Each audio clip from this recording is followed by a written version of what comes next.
Okay, if I can have your attention, continue eating. We're going to begin our program. Again, thank you for being here tonight. It's a special night at Banquet Central Sports Hall of Fame. Each year, the Hall of Fame Board of Directors select a team to recognize that has made a significant impact while participating in sports here at Banquet Central High School. This year, the board has selected the 2017 MCHS girls softball team. This Lady Bobcat team was coached by Melody Surratt, Jimmy Ray, and Steve King, and they had an overall record of 30 wins and only 9 losses. This team won the district title, the region title, the sub-state or sectional, and made the first ever trip to the state tournament. The Lady Bobcats of 2017 got hot when it counted and won 9 consecutive postseason games, making it all the way to the winner's bracket in the state championship game. The Lady Bobcats were 1 strike away from a state championship when CAK pulled the game out and went on to win the second game by a score of 2-1. Certainly the best finish by any Lady Bobcat softball team. The Lady Bobcats were led by Katie Turner, who finished her junior season with an impressive record of 27 wins and 9 losses.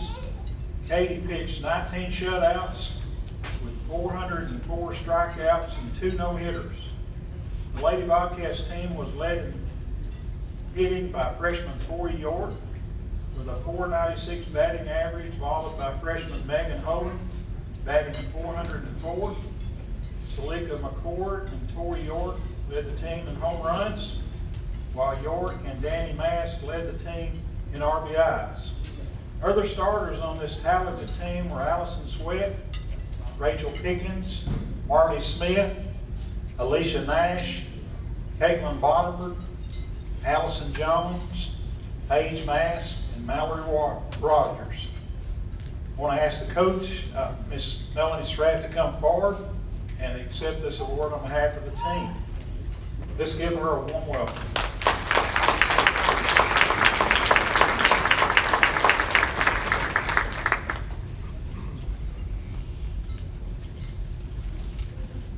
Anybody that knows me at all knows that I do not volunteer to speak at a banquet. However, if I can have a minute of your time, I will never turn down an opportunity to pat my kids on the back for the hard work and the effort that they give our program. We have taken 2 trips to Murfreesboro and look forward to taking many more.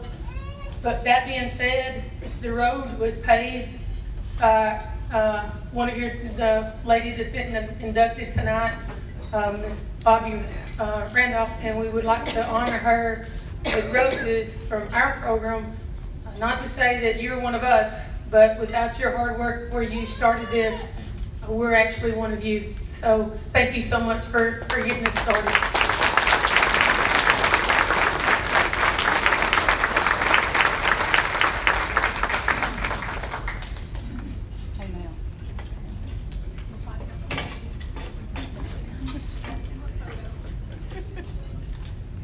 Banquet Central Sports Hall of Fame would like to present to Coach Mel Surratt this certificate for accomplishments in the 2017-18 season, including district championship, region championship, sectional win, state tournament play. Congratulations. Thank you. There are some members of the team that are here tonight. We'd like to ask them to come forward to be recognized as well. Savannah Kaiser.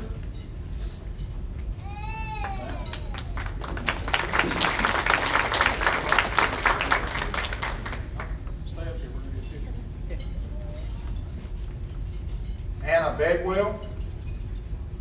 Give her a round of applause.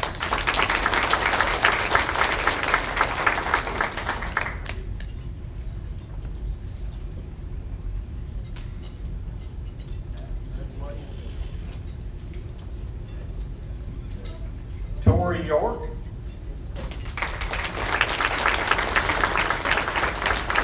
Tori just batted .496. That's pretty good batting accuracy, isn't it? sure she got some encouragement and maybe a little bit of critiquing from Jeff York. Y'all know Jeff York. Alicia Nash.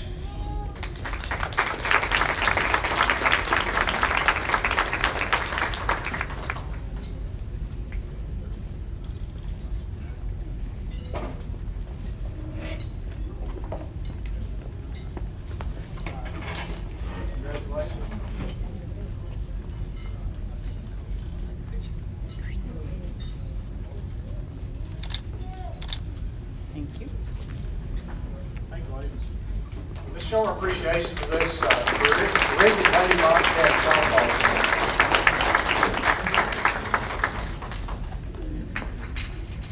Our induction process allows for each inductee to select a particular person who has had a role in their development here at McNary Central High School. Our first presenter tonight will be former boys basketball head coach and current Dyersburg boys basketball coach, Coach Blaine Mahaffey.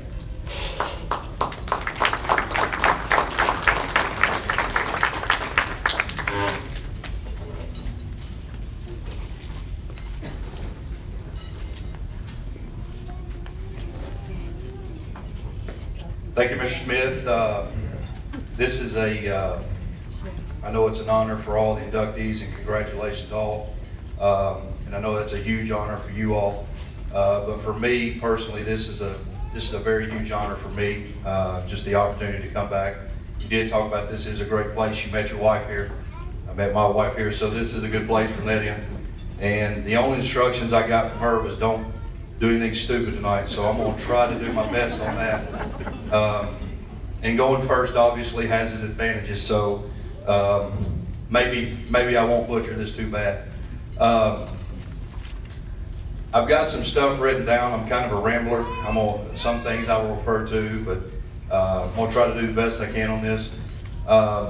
When I first came here, it was my first year as a head coach. I'd been working a little bit in another state and had an opportunity to come here.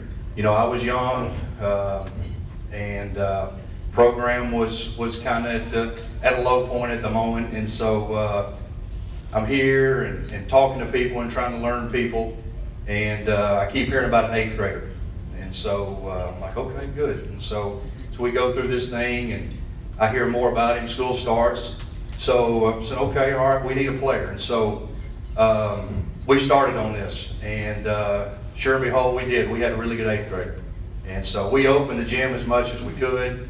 I went to more middle school football games than I wanted to. Went to more 8th grade banquets than I wanted to because selfishly, I wanted to coach a really good player. And so with that being said, I kind of had my blinders on a little bit. And so I was falling in love with Ken Bingham, this basketball player. And so, man, I was in love. And I'd call home and talk to people. And man, we've got a really good one coming. Man, I love this Ken Bingham. And so the best thing that happened to me, and what he taught me, I guess, was this, and coaching and relationships. I fell in love with him. I fell in love with his family. But I guess the biggest thing, I fell in love with Ken Bingham, the player, first. But eventually I came to realize that Ken Bingham, the person, was the one I really loved. And so I loved him a whole lot more. And so that's what's been so special about this thing. And when he called me and told me I was going to get the opportunity to do this, obviously I jumped on it. So I'm going to run through a couple of things, if you don't care, since I've got that, and I won't be long, I promise. From day one, he was really good, talking about his basketball skill. He was really, really good. And he understood the game. He understood people. His IQ on the court was really good. And him coming in as a freshman, obviously, as coaches, we always worry about young guys if they can take coaching and all that. And he was great about it. He was probably the best we had about taking coaching and understanding it. He was so competitive. The guys loved him. They flocked to him. Not only the players in school, players on the team, but people in school loved him. They flocked to him as well. He just kind of had that ability. And that's obviously something you can't teach. It's one of those things people have. And man, he had it. He offered so much. But he was our best defender early on. First thing, he was our best defender. We had him guard the best player every night. We asked him to score. We did whatever. And this was all his freshman year. So this was when he first walked in the door. So from that regard, obviously his basketball skill was through the roof and made us better. And we always say this as coaches. People want to be their best player. Obviously, I think coaches, we feel if they're not the hardest worker, they can't be your best player. But no doubt, from day one when he walked in the gym, he was our best player. He was our hardest worker. The IQ, all that, what we touched on was really great. And man, he had the ability to make others better. But his legend really grew, and I wrote this down. His legend really grew, I guess, maybe his freshman year in the first round of the district tournament. And every year from that season, from 04 season, his freshman year, we play it every year around district tournament time. And any former player we've had, you can ask them. This is one thing you can ask them because it holds true. We play it every year around district tournament time because we were down 13 with about 2:20 left, and obviously, you know, we're knocking on the door. We're close with some teams, and the league at that time was really, really good. And we're playing Humboldt, and we played them close here, and we struggled at their place, but down 13 with 2:20. So from that point on, Ken through regulation, he had 6 points, and it doesn't sound like much from that regard, but there weren't a whole lot of possessions there in the last little bit, and I remember Mr. Smith, he was there that night. It was a great night for me, obviously, personally. But he had a huge 4-point play with under 40 seconds to go to tie the game. And not only did he knock down 3, but then he makes the free throw to tie that thing up and to give us a chance. He had 2 offensive rebounds. One led to a bucket. The other one was an assist. This is the last 2:20, what he had. He had 2 defensive rebounds. He had a deflection that caused a turnover. We had to foul, and he fouled the correct guy who exactly we wanted to shoot free throws because we were playing the foul game, playing from behind. He fouled the correct one, and that gave him his 4th foul. So he played the last minute and a half and all of overtime with 4 fouls. But his basketball IQ was so good, and he still continued to compete and play hard even though he had 4 fouls. So we get to overtime after he has the big 4-point play, all that good stuff. He did not give me the high five when he came over on the sideline. So I'm standing at half court, and everybody's coming off, and we're going to overtime. And I'll never forget, I'm standing here just like this. And I'll be daggum if he doesn't just keep running right by me. And I was good with that because he went right to his teammates because he was a great teammate. So I was good with that. In overtime, with 4 fouls, there were 6 possessions in that game. And here were the 6 possessions, and I watched it just the other day just to make sure I was correct. He had 3 steals. He had 1 defensive rebound, and he had a deflection block. And then he had the go-ahead steal with the go-ahead assist. And then he got the last defensive rebound and the 2 free throws with about 10 seconds left to seal the game, put us up 4. That was all in his freshman year. And so we could go on and on and on about all his accolades and him scoring and all this other. You know, he was all region all 4 years. He was all district all 4 years. He was West Tennessee freshman of the year. He was by the Jackson Sun. He was in the Jackson Sun, all West Tennessee every year. We could go on and go on and go on about that. But I keep going back to this. I keep going back to the person he is and what he meant to me personally, professionally, and all the things he did. And, you know, what he didn't know all the time, you know, is if he decided not to come here, then I was probably gone too. I don't think I've ever told him that. If he decided not to come here and be a Bobcat, and so I'm so thankful for Miss Robinson on that one. But yeah, I was gone if that one wasn't going to happen. So all we offered him was an opportunity to play, and we were going to coach him, and that's all he ever asked for. And obviously, we've already said that he's one of the most coachable guys I've ever been around. And you know, he helped guide my career. He's changed my life. He's changed my family's life. He's just been huge on and off the court.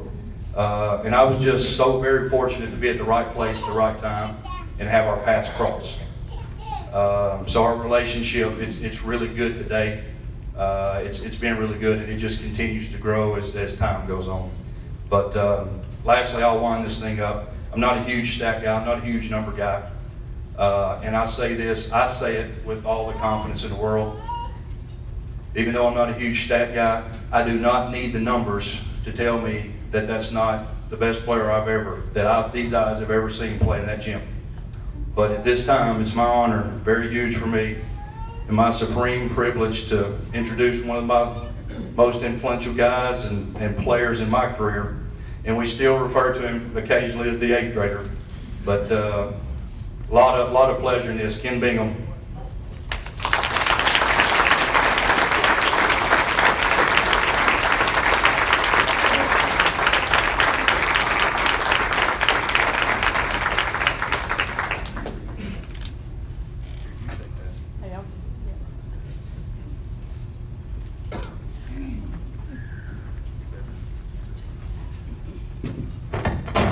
Bear with me. First of all, I want to say thank you, Coach Matt, for that great introduction. I want to cry. This is an honor. First off, I just want to thank the good Lord above, because without Him, none of this would be possible. Next, I want to thank the Banquet County Sports Hall of Fame Committee. This is truly a dream come true for me. Growing up in Chicago, basketball was just a game and a means to keep me out of trouble. As I grew older, I came to realize that basketball was so much more than that to me. The game not only taught me what it meant to work hard for something bigger than myself, but it also taught me how to be a better person. I want to thank Sam and Angie Robinson.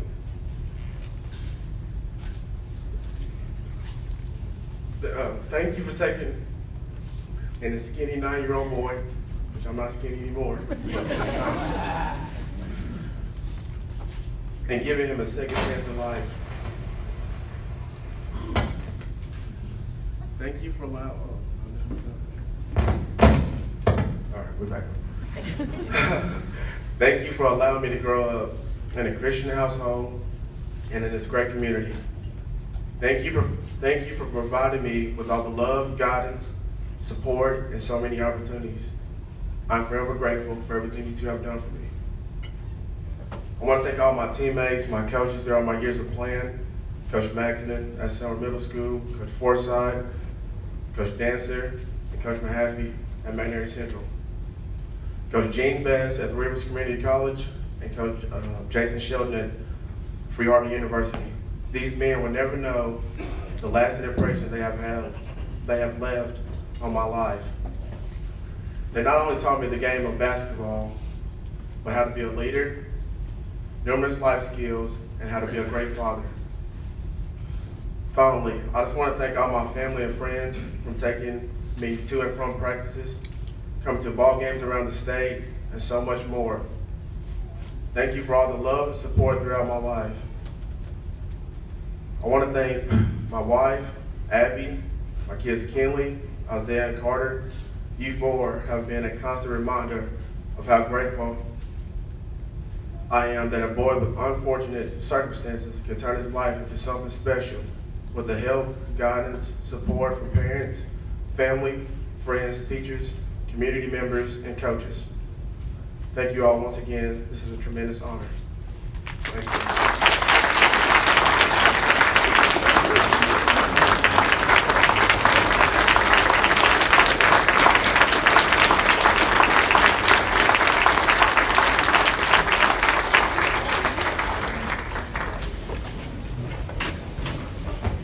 These guys really make this committee look good, don't they? Good job, Ken.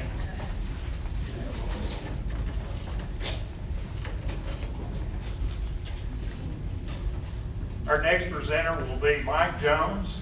Coach Jones served as assistant football coach with Coach Tommy Browder for many years and taught school here at Avery Central. And so it's my pleasure to introduce Mike Jones. Let's give him a warm welcome.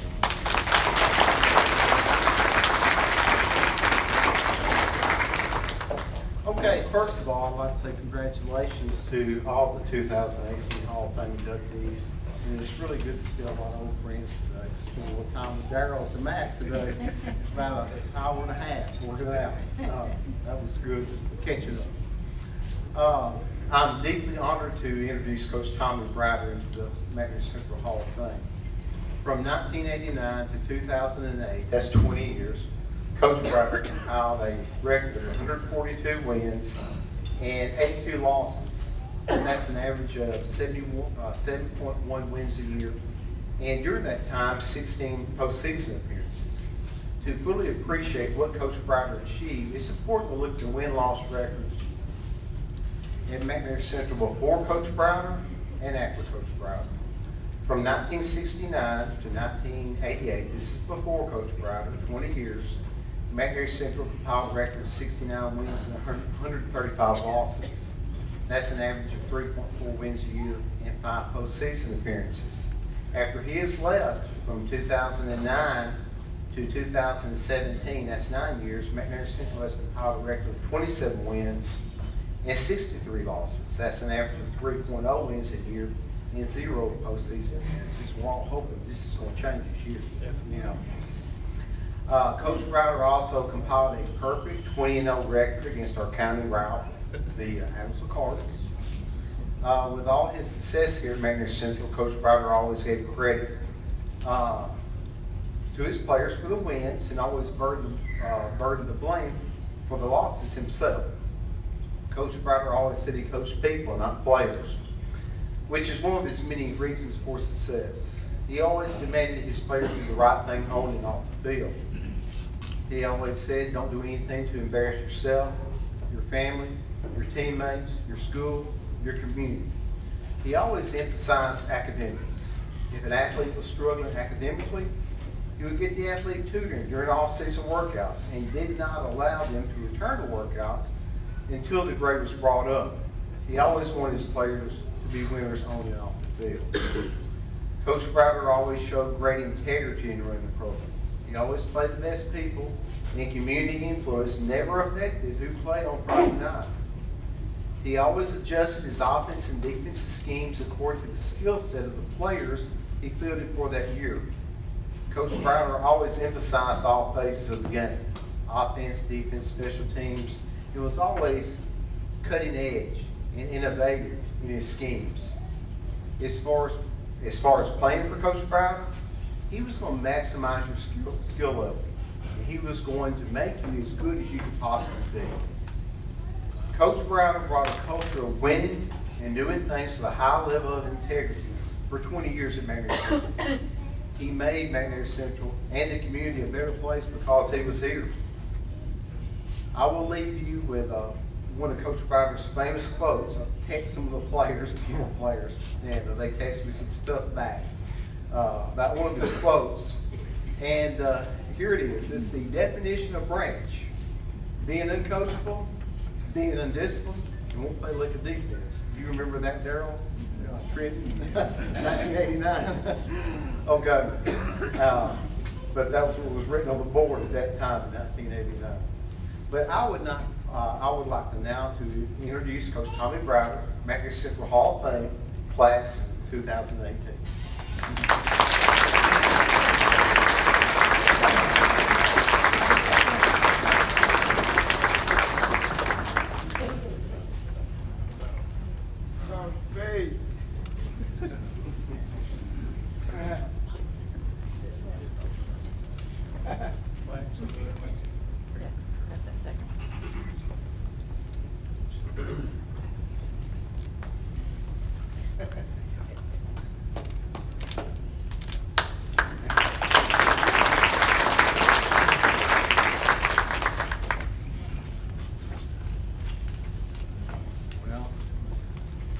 I've got a short little list here.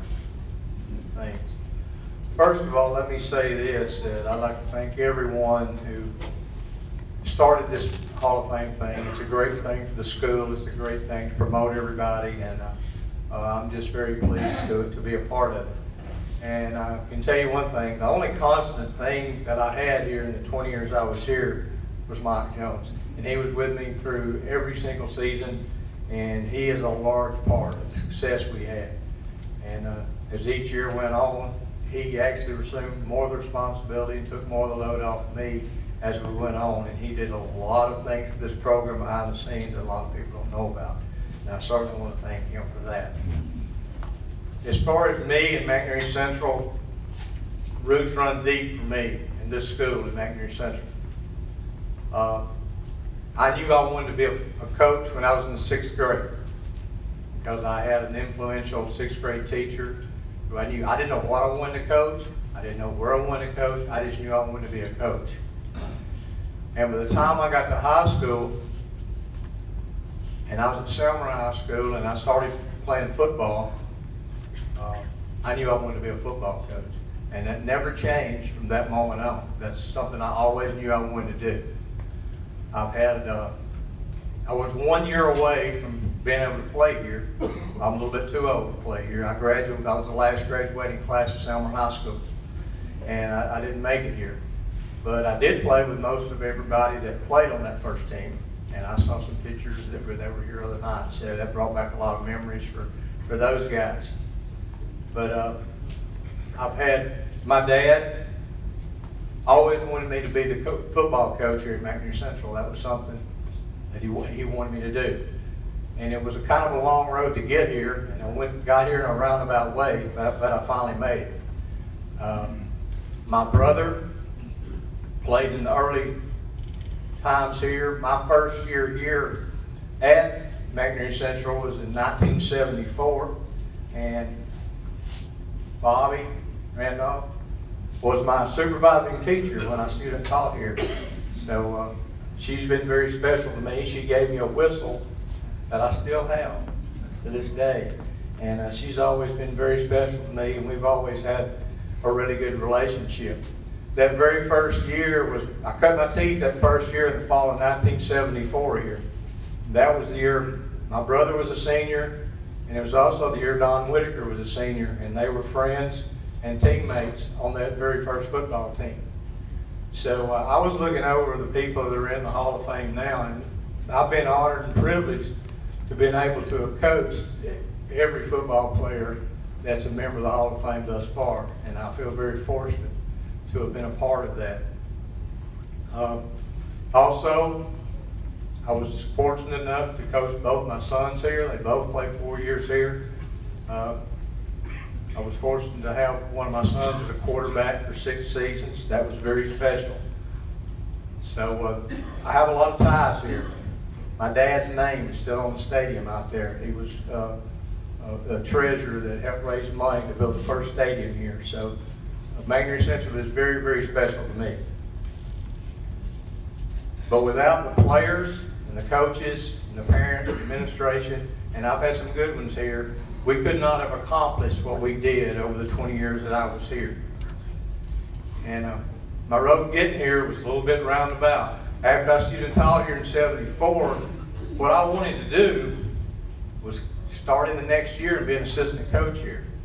But it didn't work out that way because they thought maybe I didn't have enough experience at that time to be at the high school level. So I didn't get that job. So I wound up going to Mickey, and I coached there a couple of years. And then I had an opportunity, don't throw anything at me, to be a head coach. And it was the only opportunity I had. I knew I wanted to coach football. Nobody else would have me. So I went there. I took the job at Athens High School. I'll never forget what my dad told me. He said, "Son, you're going to ruin yourself. You may never get another job if you do that." Because at that time, Athens had not won hardly any ball games ever, and it wasn't good. But we were able to have a little bit of success over there. And then I went from there to Hardin County. And I've been there 1 year at Hardin County High School when I got a call from Estill Mills, who was superintendent of schools here. And he offered me the opportunity to come here as a head coach. God, well, I wanted to do it. But then again, I'm not the kind of person that takes a job and don't finish it. So I'm at Hardin County. I've been there 1 year. These people have been awful good to me over there. And I just couldn't bring myself to leave those people after 1 year until, I did something to improve that program over there. So he offered me the job as head football coach and athletic director here. Now, I sort of regretted that sometimes over the years that I didn't do that back then because there were some pretty good players here during that time and I didn't get the opportunity to coach. But anyway, I wound up staying in Hardin County 3 more years and the job comes available again. So this time I finally get to come over here. And I know my dad, my mom, my family was very excited that I was able to finally come home to McNeary Central, and so was I. And I was proud to be a part of rebuilding the program, and I was glad to be back. Probably I got a few memories of my first year here. I came in, and I know there were some issues or some things. We had to improve some facilities. We had to work on discipline a little bit, but I had a good group of coaches, and I will say that another member that's getting in tonight, Darrell, was on my first staff here at McNeary Central. We all worked together to build that first team here, and I remember our first ball game, and I coached here was against Trenton Peabody on the road, and I think we got beat like 26-6, something like that. It wasn't good. It wasn't good. We couldn't move the ball. We didn't play very good defense. It was bad. And I come back and I say, that was the first time the quote that Mike did. I came in that Monday morning on the board to the kids. We're uncoachable, we're undisciplined, and we will not play a lick of defense. And those are the 3 things we got to improve on. So the approach we took that first year was, I said, okay, we were running a slot eye, we were running a 50 defense, and I said, we can't do that. I said, we're going to run goal line offense and goal line defense the rest of the season. And that's what we did. We got 2 tights, power eye. We got in a 6-2 goal line defense and played it every snap the rest of that season. And we won 9 straight games. Now, was that coaching? No, I don't think so, because I didn't do anything but say, run it right, run it left. We had some pretty good players on that team, I'll just tell you. And, I would say I got way too much credit for what happened that year because we did have some very good players. I was also fortunate enough over the years I was here to have coached 2 undefeated teams. I think what was really special about those 2 undefeated teams in 1990 and then again in 2001 was neither time was those teams predicted to be very successful. In 1990, we didn't do very well in our preseason scrimmages. And I can remember people coming up to me and said, that's all right, coach, it's going to be a rebuilding year, it'll take a while, whatever. And that team went on to win 11 straight games, being 11-0. And I think we had 7 shutouts that year, one of the best defenses ever been here. And I think that team also gave up 2.7 yards a snap for the season. Now, if anybody knows anything football, that ain't going to happen anymore, not in this day and age. But that's an amazing statistic. And there were some great young men on that football team. And then in 2001, another similar situation. We graduated some people. We only had 7 seniors on the team that year. We weren't picked to finish very high, and we go 10-0 in 2001. And we lost in the playoffs in the second round. On that state championship, we never been able to get here. And that was a goal I never accomplished here that I wanted to. But I thought we had a chance that year because Crockett County, who was our regional runner-up, who we beat handily that year, went to the state championship game. Runner-up in our region, went to the state championship game. So that was a very disappointing year. People have asked me over the years, who's the best quarterback you ever coached? Who was the best running back you had here? Who was the best linebacker? This is that. I may have an idea about that, but I would never say that because you're playing with different people, you're playing against different opponents. It's hard to judge that. But I can tell you, we've had some really, really good football players over the 20 years I was here. Without them, we could not possibly have accomplished what we did. Some very, very good players. One thing that I always try to do as a coach, and still do, is adjust what we're doing to the personnel we have. Now, I've never been a guy, a lot of coaches say, okay, I'm a wing T coach, I'm a spread coach, I'm a whatever. I don't know what I am. I just run whatever my personnel dictates. If I've got a good fullback and tailback, you better believe I'm getting I formation, I'll fix and run it downhill. If I've got a good quarterback, some good receivers, I'm gonna get in the spread, we're gonna throw it all over the field. We're gonna do whatever it takes to win the game. And I've always thought you need to adjust that, especially at the high school level. We can't recruit, so we gotta take what we got, and we gotta do the best we can with the players we do have. A couple of stories I'll share with you, and I'll get out of here, because I'm probably already tired of listening to me. But there's a couple of older coaches that I used to go to and ask for advice all the time. One of the main ones was a guy named John Tucker. Probably heard of him. Legendary coach, won over 300 football games. And I spent a lot of time on the phone with him. If I had a question about how do you handle this situation, how do you handle this, I would call Coach Tucker, because I had great respect for him.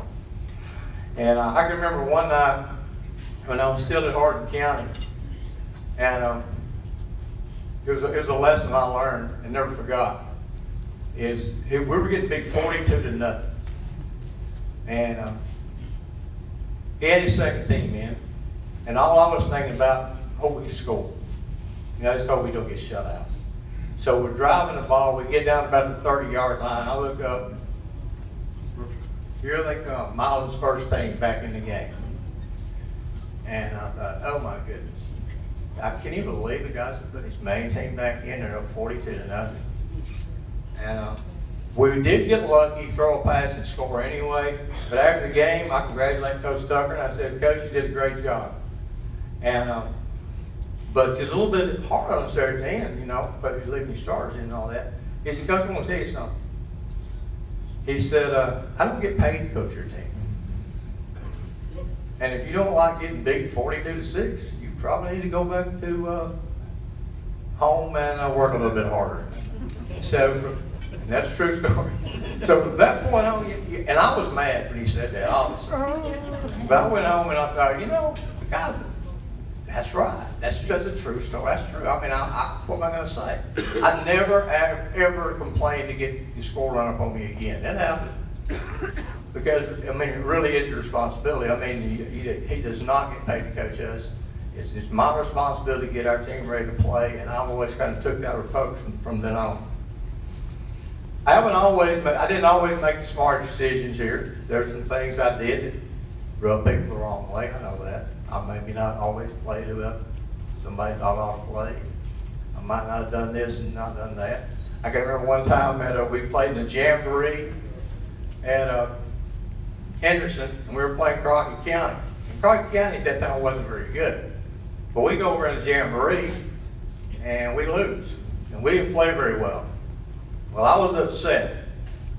And I said, okay, guys, get off the field, get on the bus now before anybody sees you. You've embarrassed the team, you've embarrassed the community, you've embarrassed everybody, get on the field. But at that time, we had parents over there who made sandwiches for our young men. And we got on the bus and went home without getting the sandwiches. Now, there was a few people who didn't like that, and I was wrong. I shouldn't have done that, but I did. But they were nice enough to bring the sandwiches over, and we did enjoy them the rest of the week. So I do appreciate that. I can recall at least 4 times, 4 of the most heartbreaking losses I can remember here. And they were all in the playoffs. In 1995, we had a very good defensive football team. And we were in the playoffs. We came back, scored. We were down by 1. So you make a decision. Do you kick extra point, go to overtime, or you go for 2? Well, right or wrong, I can tell you what I'm going to do 100% of the time. I'm going for 2. That's just what I've always done, what I'll ever do. Well, did we make it?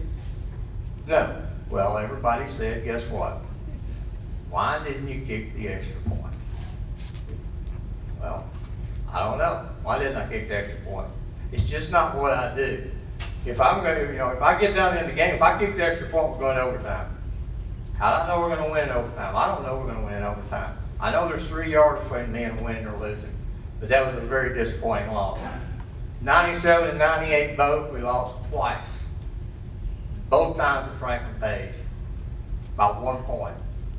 PATs, 28-27, 35-34. Maybe the most disappointing loss was the 98 game, where we were that game away from coming back home and playing the semifinals against Melrose.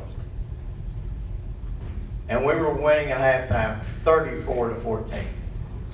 You're feeling pretty good about yourself. I don't know. Second half, they didn't make any adjustments. Things just didn't fall our way. They come back and beat us 35-34. That was a very, very disappointing loss. When I left here in 2009, I went down to the coast and coached a few years. Things a little bit different down there. And I missed a lot of things around here when I left. And then when I decided to just retire for good, I lasted 2 years. And one thing I knew was I couldn't live without football. I tried for 2 years. I just was not happy at all, even though I was living on the coast. I miss football so much. And people ask me, how much longer are you going to do this? Well, I'm going to tell you how long I'm going to do it, as long as I can walk. That's how long I'm going to coach. As long as somebody will let me go out there on Friday night and call a football play, I'm going to do it. I may not have another year to do it, 2 more years to do it. But my old buddy Joe Davis, who was also a coach here, we spent some time this past weekend at a ball game. We were talking about a lot of things, and he's got the same philosophy I have about that. You'll both probably hear about Joe and I being carted off sometime from the sidelines, and that's probably the way we'll both retire. But I will tell you this about this place. This place is special. It'll always be a part of me. That field out there, there's no telling how many hours and hours and hours I've spent on that field out there. I've been on my hands and knees looking for sprinkler heads. I've mowed it thousands of times. There's a part of me out there. There's a part of me at that stadium. There'll always be a part of me here. And I'll always have blue and gold in here, no matter where I'm at. So, I appreciate everybody. I love McNary. It'll always be a part of me. And thanks again for this great honor.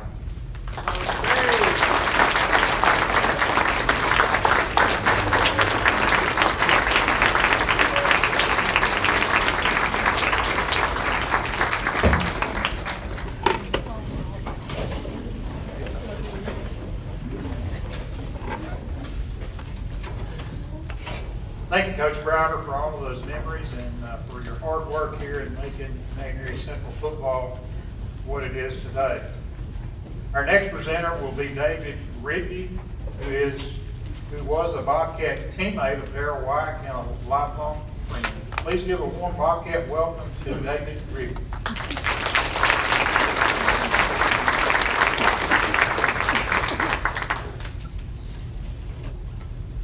First of all, congratulations to all the inductees this year.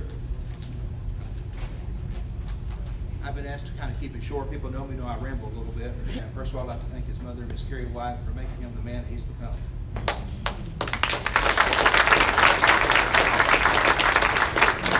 I first met Darrell playing Pee Wee football with him on the same team, the Big Blue Bears. We went on to play football together from there, junior high, summer junior high, and then to McNary Central. Played many years together.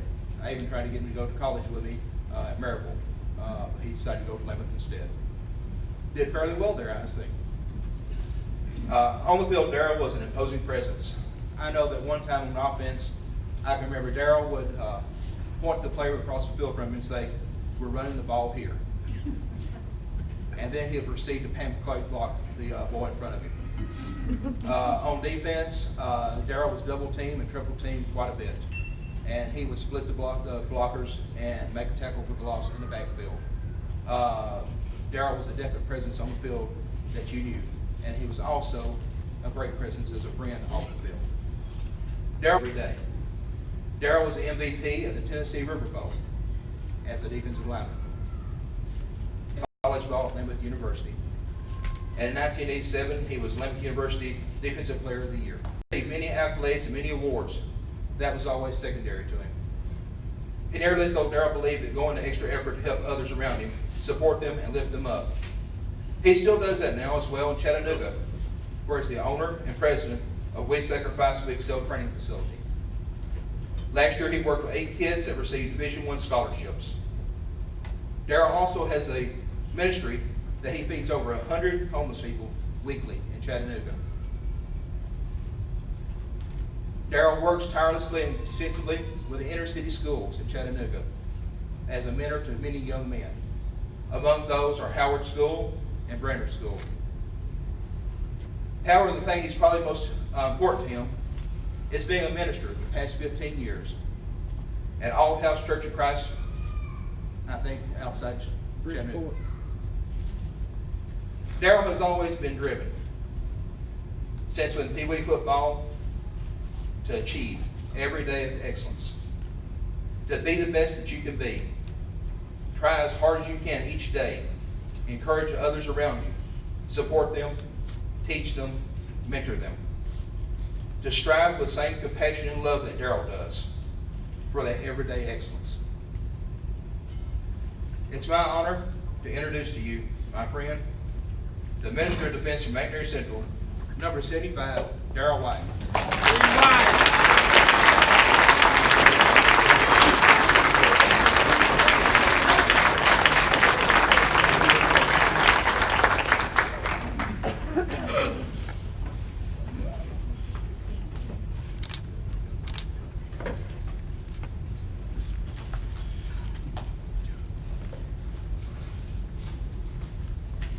About as good as you can get. That's why I chose him. I knew he'd do such a good job.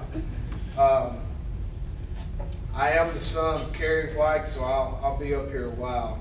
I got my love to talk from her. I did that. I want to thank God first and foremost because without him, I definitely would not be standing here. Without him, I would not be the man that I am today. My relationship with God is the most important aspect of my life, period. And I try to cultivate it each day that I have life to live. I want to thank my family. I thank my mother, who she's the recipient of this award more than myself, because if it hadn't been for her and her desire to make us go to church, where my Uncle Will, great Uncle Will, who was not only my minister, but also my mentor and my dear friend who always encouraged me. He would call from his job at GE, and I would be the one that always ended up with the phone. They would throw it to me. They would pass the phone to me. And I always found that I was talking to my Uncle Will, and I'm glad that I did because I learned so much. I want to thank the committee for selecting me. It's truly a great honor. I don't know about the other recipients, time present or past, but I want you all in this room to know how important this is to me. Validation in life is extremely important to the human element, and validation tonight means the world to me, and I thank the committee for selecting me. I want to thank Miss Avery. I want to thank Mama Phillips. I want to thank Miss Barkley. I want to thank Billy Joe and Martha Glover, because the excellence in their teaching, and also Mr. Blakely. Later I found out on 60 Minutes, I don't know if you know, Mr. Blakely is a hero. And I remember Mr. Blakely in class asking me this question. There was a lot of kids giving him flack about the Vietnam War, and he asked me.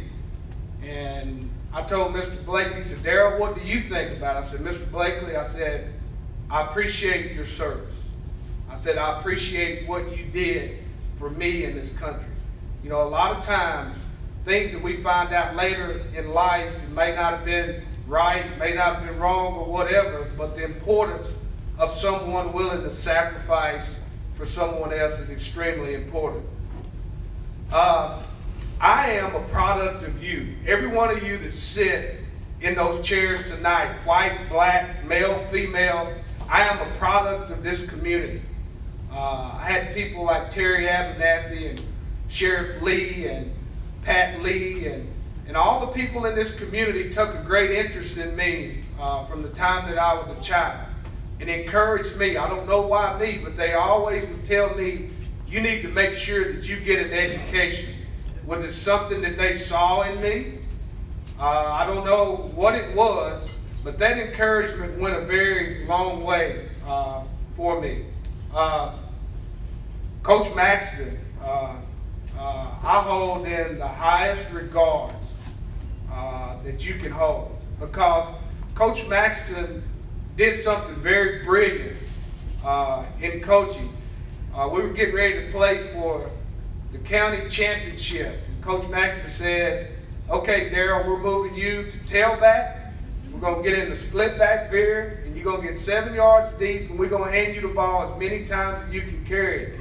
And what's so important about that is 36 carries and 136 yards and us winning the championship. But Coach Maxton had the confidence in me. He never once mentioned, you're a lineman, you're going to fumble the ball. Coach Maxton knew everything about me, and he had supreme confidence in me.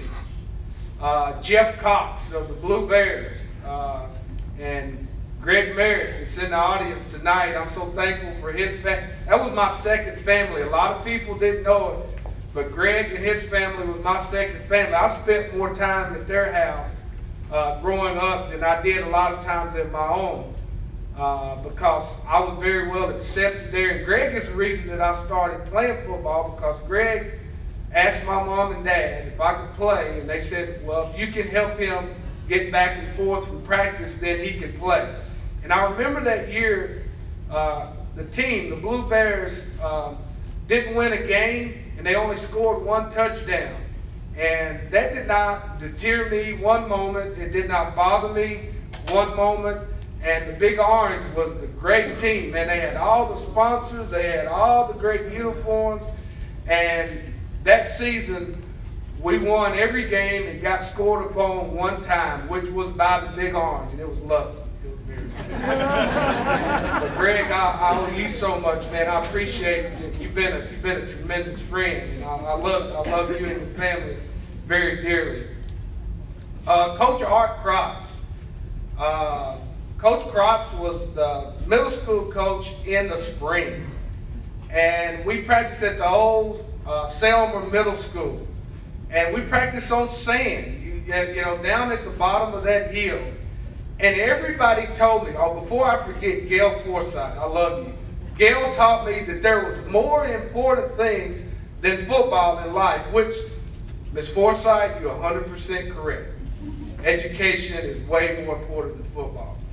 But people told me that 6th graders could not play, and you won't start. You know, you may get in at the end of the game if you're winning big or getting beat big, but you won't play.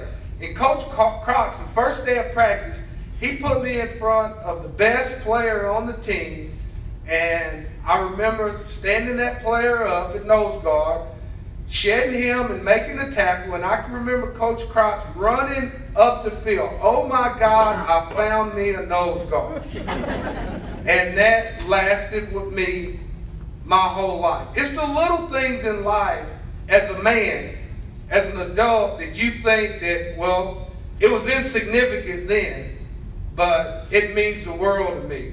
Like Dean Mayo at Lambeth University asking me to quote what this poem meant to me. And after I quoted it, Mr. Mayo hesitated. He says, Mr. White, you're quite the brilliant man.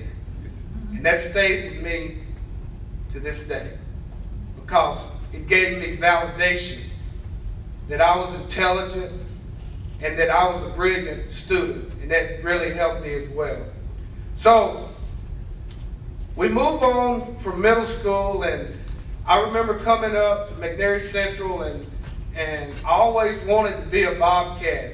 And I'm like, how in the world can I get out on this football field? Coach Davis was a coach, and I said, aha. I said, their kicker, he kicks with that old shoe with the string around it, and he ties up, it was Donnie Burns. And I went to Donnie, and I said, Donnie, you play tight end, and when y'all score, you're going to need your shoe to be brought to you on the field and have it ready. I said, I'll bring your shoe, and I'll have it, and I'll have it ready, and I'll go get the tee after you kick.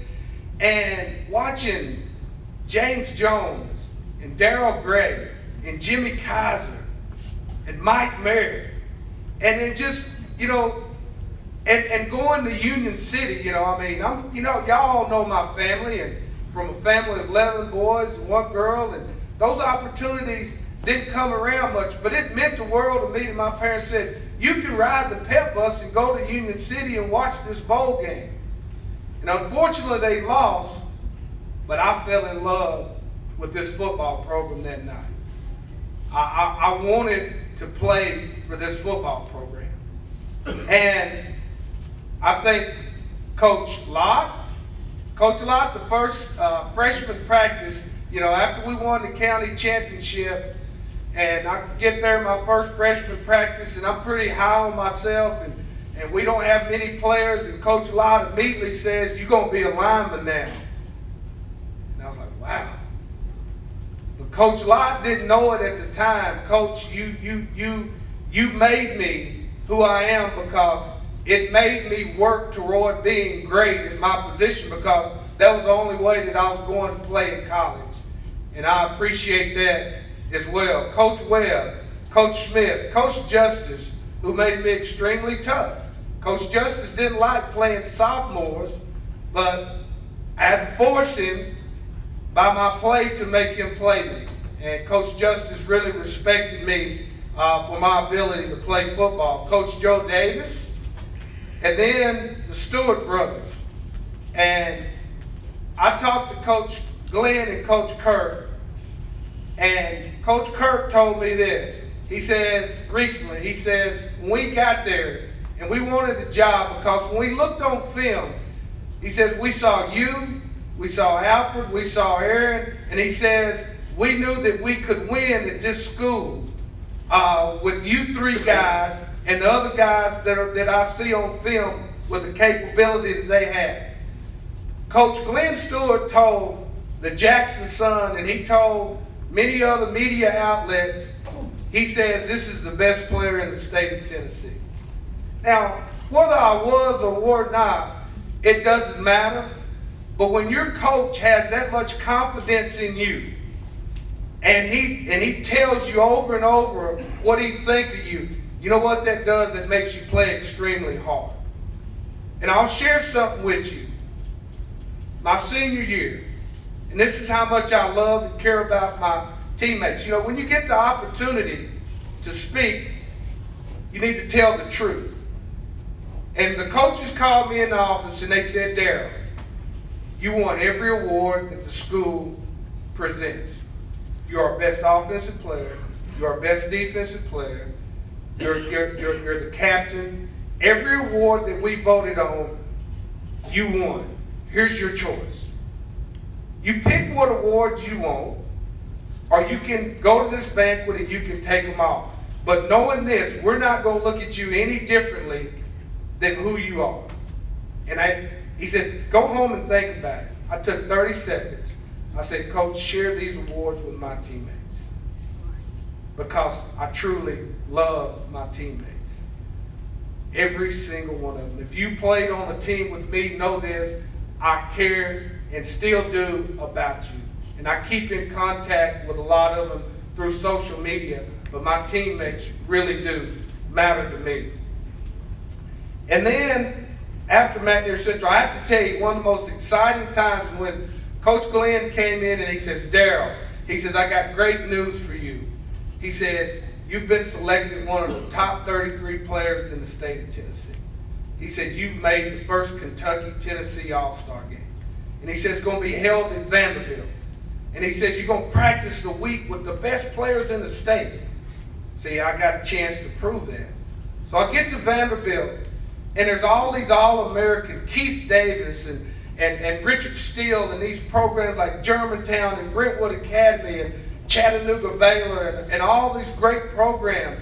And we practice a week. And I can tell you this, there was no one on that field that I felt inferior to. There was no one on that field that I felt like there was a better football player than me. And that's grounded right here where we're standing today. This community taught me not to be boastful, not to be arrogant, but to be proud of who I am. And I always tell people in Chattanooga who I love dearly, I've been there 25 years, and I want you to understand something. I have a great relationship with the city. I have a great relationship with Baylor School. I have a great relationship with the inner city. And I can tell you 100% without no doubt, one day I'll move back here and live. Yes. Because you've left an impression, every one of you in this room, on me for the rest of my life. And I love you all for that. As a man, moving forward after football and playing at Lambeth and coaching a little bit, finally, God says, Darrell, it's time to get down to the business that I made you to do for me. And that's when I began to preach and spread the gospel and to proclaim his word. And that's when I began to look around in society. And a child, my nephew, we were driving home one night, and there was a group of homeless people, and my nephew asked me who they were. I said, these people are homeless. They don't have a place to live. They don't have anything to eat. And my nephew, Will White, named after my brother Willie, who I wish was here to see this moment, but he's not, and my brother James and my dad Jimmy. But it is what it is, and life continues to move on. And he says, let's go feed those homeless people. And we went and we fed every one of those homeless people. And today I have a mission program that I feed 100 people every single week. 15 years, I will not miss a week. I will get another job, 2 jobs if I have to, but I am dedicated to helping those that are in need. I'm also dedicated to the inner city schools of Chattanooga, where these kids don't have sufficient parents. They don't have access. They live in impoverished lives. And it's my duty as a Christian to help them. So finally, I stand before you, and I must say this with dear sincerity and all of my heart. I am a product of you. Thank you for electing me to this Hall of Fame. God bless you all. Go Bobcats.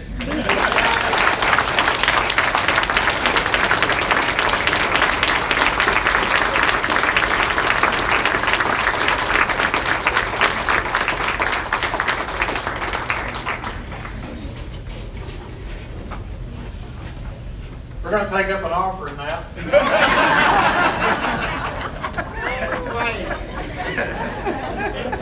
Good job, Darrell. Good job. Proud of you, buddy. You make us all proud. Our next presenter are our 2 brothers, Steve and Randall Avery, and they're going to come and present our next inductee. Take them welcome.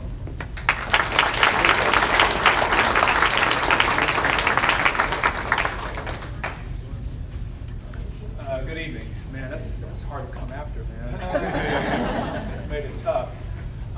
First of all, I would like to congratulate all the inductees tonight. I think that's a great honor to be inducted into the Hall of Fame. So congratulations, Ms. Randolph. So good to see you after so many years. I'm going to go first since he's from Adamsville.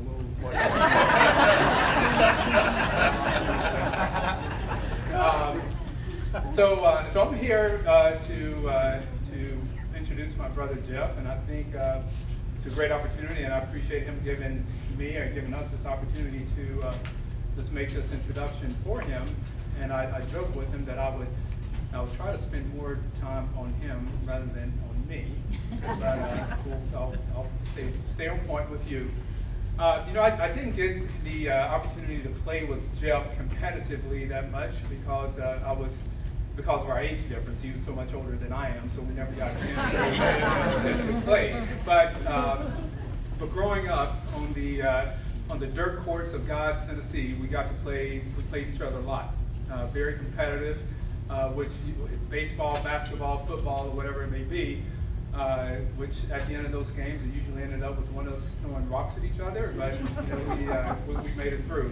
So Jeff was the youngest of 6 boys, and you know, when we didn't hold back from him, didn't show him any pity. So I think that's where he kind of got his aggressiveness, his competitive edge, and you know, I think that's one thing about him. Jeff has he's a competitor.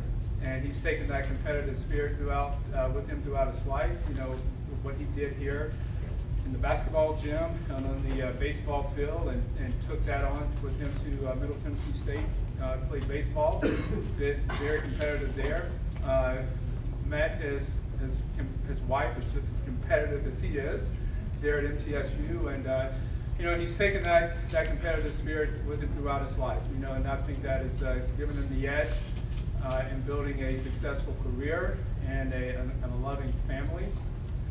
You know, one of the key traits I think, you know, you can think about an athlete and a competitor is that, you know, you demand the respect. You demand respect from your competition when you're on the court, right? So as a good competitor, you demand the respect of your competition. But in life, you have to earn respect from the people that you're around by treating them the way that you want to be treated. And Jeff he's shown that throughout his life, and I've seen that with him, especially in his later years. And for that reason, I think he's very well suited for this introduction, for this inductee into the Hall of Fame. So Jeff, thank you for the opportunity for allowing us and me to introduce you into the Hall of Fame, and congratulations.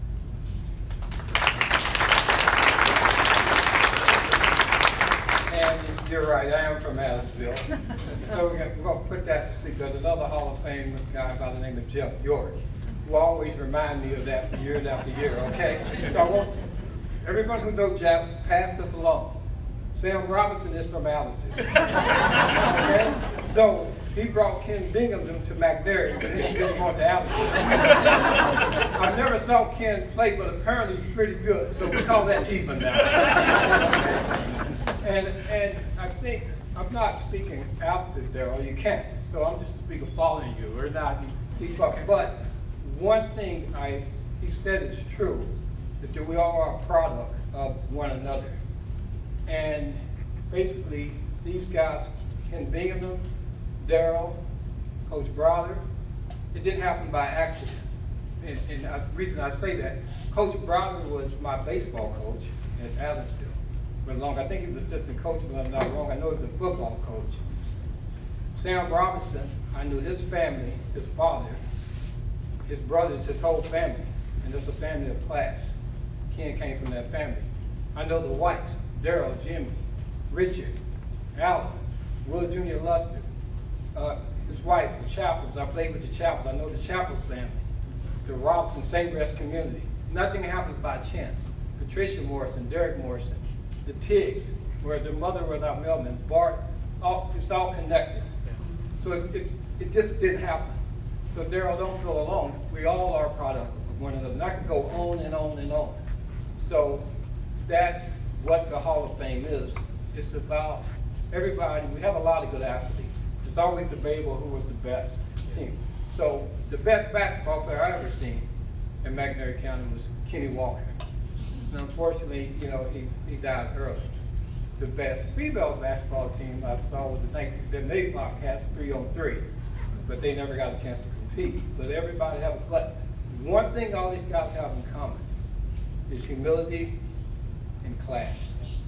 And that starts at home, that starts at the churches, that starts with the families, and that starts with the community. And I have I have 3 older brothers, 2 younger brothers. And what I'm most proud of from the younger brothers are that they always conducted themselves with class. They compete. Believe it or not, I've never had an argument with my 2 younger brothers. That may be because they just let me talk, but we've never had an argument. Jeff is 6 years younger than I am. We're basically the same birthday. You know, so we lived in guys. Jeff was the best hitter I've ever seen because he was 6 years younger. He could hit everything we threw at him. We were from, you know, not much money. A lot of times we didn't have balls, so we would throw doll heads, rocks. Anything that was shaped like a ball, I would throw it, he would hit it. So he was competitive. He had a lot of success in playing sports. I'll let him talk more about that. But one of the biggest things, when we went to Middle Tennessee, there was one spot, 60 players, and he got that spot. So all these guys are talented. They're all are Hall of Famers. But what matters the most is not so much what you've done in the past, but what you're doing now, how you treat people, how to have empathy and compassion for other people, and you know, and to love one another. So this community has been great to him. It's been great to us. I don't want to leave my sisters out back there. They also competed with us. It's an honor to be here. I think this is a great thing to keep it going. And it's a privilege to introduce Jeff, my younger brother, and it's a privilege for Steve to be here also with all of them.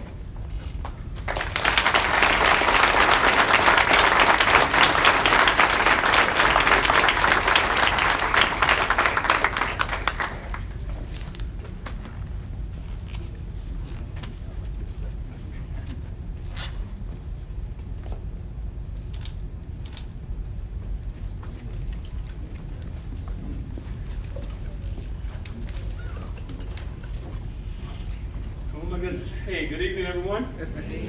Hey, it is wonderful to be here. I got a few things I got to get out there right away. Steve and Randall took about 85% of what I had to say. So it may be shorter than I thought. And the other thing, Darrell, just so you know, my youngest son, Shanson, back here, after you got done, he leans over and he says, "Dad, I hope you're ready," because he just brought it. So no pressure, but I appreciate that. Guys, I am, as the other honorees have said, just thrilled to be here. Great to be back home in McNairy County, specifically here in Bobcat Country, here in McNairy Central. I am very honored. I'm very thankful, grateful for this election into the Hall of Fame. I was thoroughly surprised when Lisa reached out to me that day, and it's one of those things. I get a phone call, and it's a voicemail from Lisa. You know, the first thing you mind is, how did she get my number? Right? So then I found out, you know, that my sister Terry, this thing will stay up here for me, my sister Terry is the one who passed on, but I was thrilled to talk to Lisa, great to catch up. We were classmates back in the class of '86, so thank you very much. Where I'd like to start, guys, is first of all congratulating Mr. Randolph. I had a chance to say hi to you. I saw Rich earlier, but great to see you. Ken, Coach Browder, Darrell, you guys, congrats to all of you, and I'm honored to be sharing tonight with you all. Also, one thing you guys, I've noticed about myself, as I've gotten older, I find myself getting emotional much quicker and more often. So here's what I need you guys to do for me. If you notice it creeping in, I saw it happen with Ken, saw it happen a little bit with Darrell. If you see me going there, I need you to play the role that Coach Horton played for me in basketball here. Coach Horton would say, "Come on, Avery." Or his other thing was, "Way to go, Avery." And trust me, those things never followed anything good, right? So what it did for me, though, it helped me get my head right and helped me get refocused. So if you guys see me get emotional at any point, help me tighten it up, right, and get me back on point. So thank you very much. Also, want to thank Randall and Steve for being here to take a part in this for me. I'm so grateful for them for agreeing to do it. And if you think about it, Steve lives in Memphis. So when I reached out to Steve, I figured he would be here. He was going to be here. He's close by. But I think Steve had anticipated on coming here and being able to sit and enjoy a peaceful night and spectate. So I think he was caught a little bit off guard. And I said, "No, not doing. I want you to spectate. I want you to go up front." So he was scrambling a little bit. So Steve, thank you very much. Randall, on the other hand, Randall lives in New York. So when I reached out to him, I was thinking, I'm hoping he'll come. I'm thinking he may come, but I wasn't sure. So Thursday, 2 days ago, Randall calls me and he says, man, I got so much going on and just various things going on right now. I'm not going to be able to make it. And I told him, I said, Randall, I understand. I get it. Inside, though, I was disappointed. And Friday afternoon,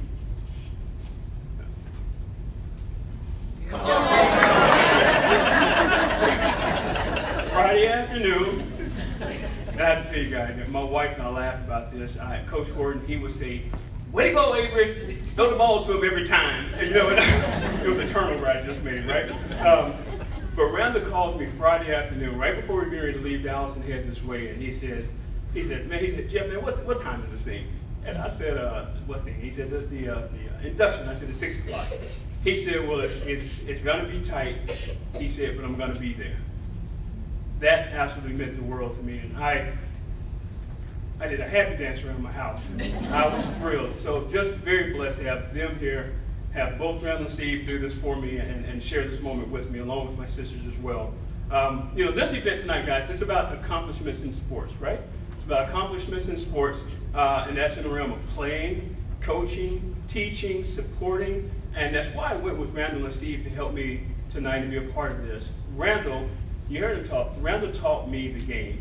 And you pick a game, be it basketball, be it checkers, be it baseball, be it whatever it was, Randall taught me. He used to take me to the boys club in Corinth to play basketball. He used to throw me pitches all day. He would hit me ground balls all day. He taught me how to play the game. And Steve alluded to this a little bit. What Steve did for me, Steve taught me how to compete. He truly did. He taught me how to compete. He taught me how to work hard. He taught me how to push through. And he did that because he was 4 years older than me, despite what he said earlier. He was 4 years older than me, and as any big brother would do, he never let me win anything. He would push me, he would push me, he would push me, and as he said, 9 times out of 10, it ended in a fight. And that made me a little harsh. At least it ended in a scuffle. But he taught me how to compete. So for that, I am very thankful for, because it has helped me in life. It has helped me in the stage of sports. It's just helped me in life in general to compete and always give it my all. So I want to thank both of you guys for that.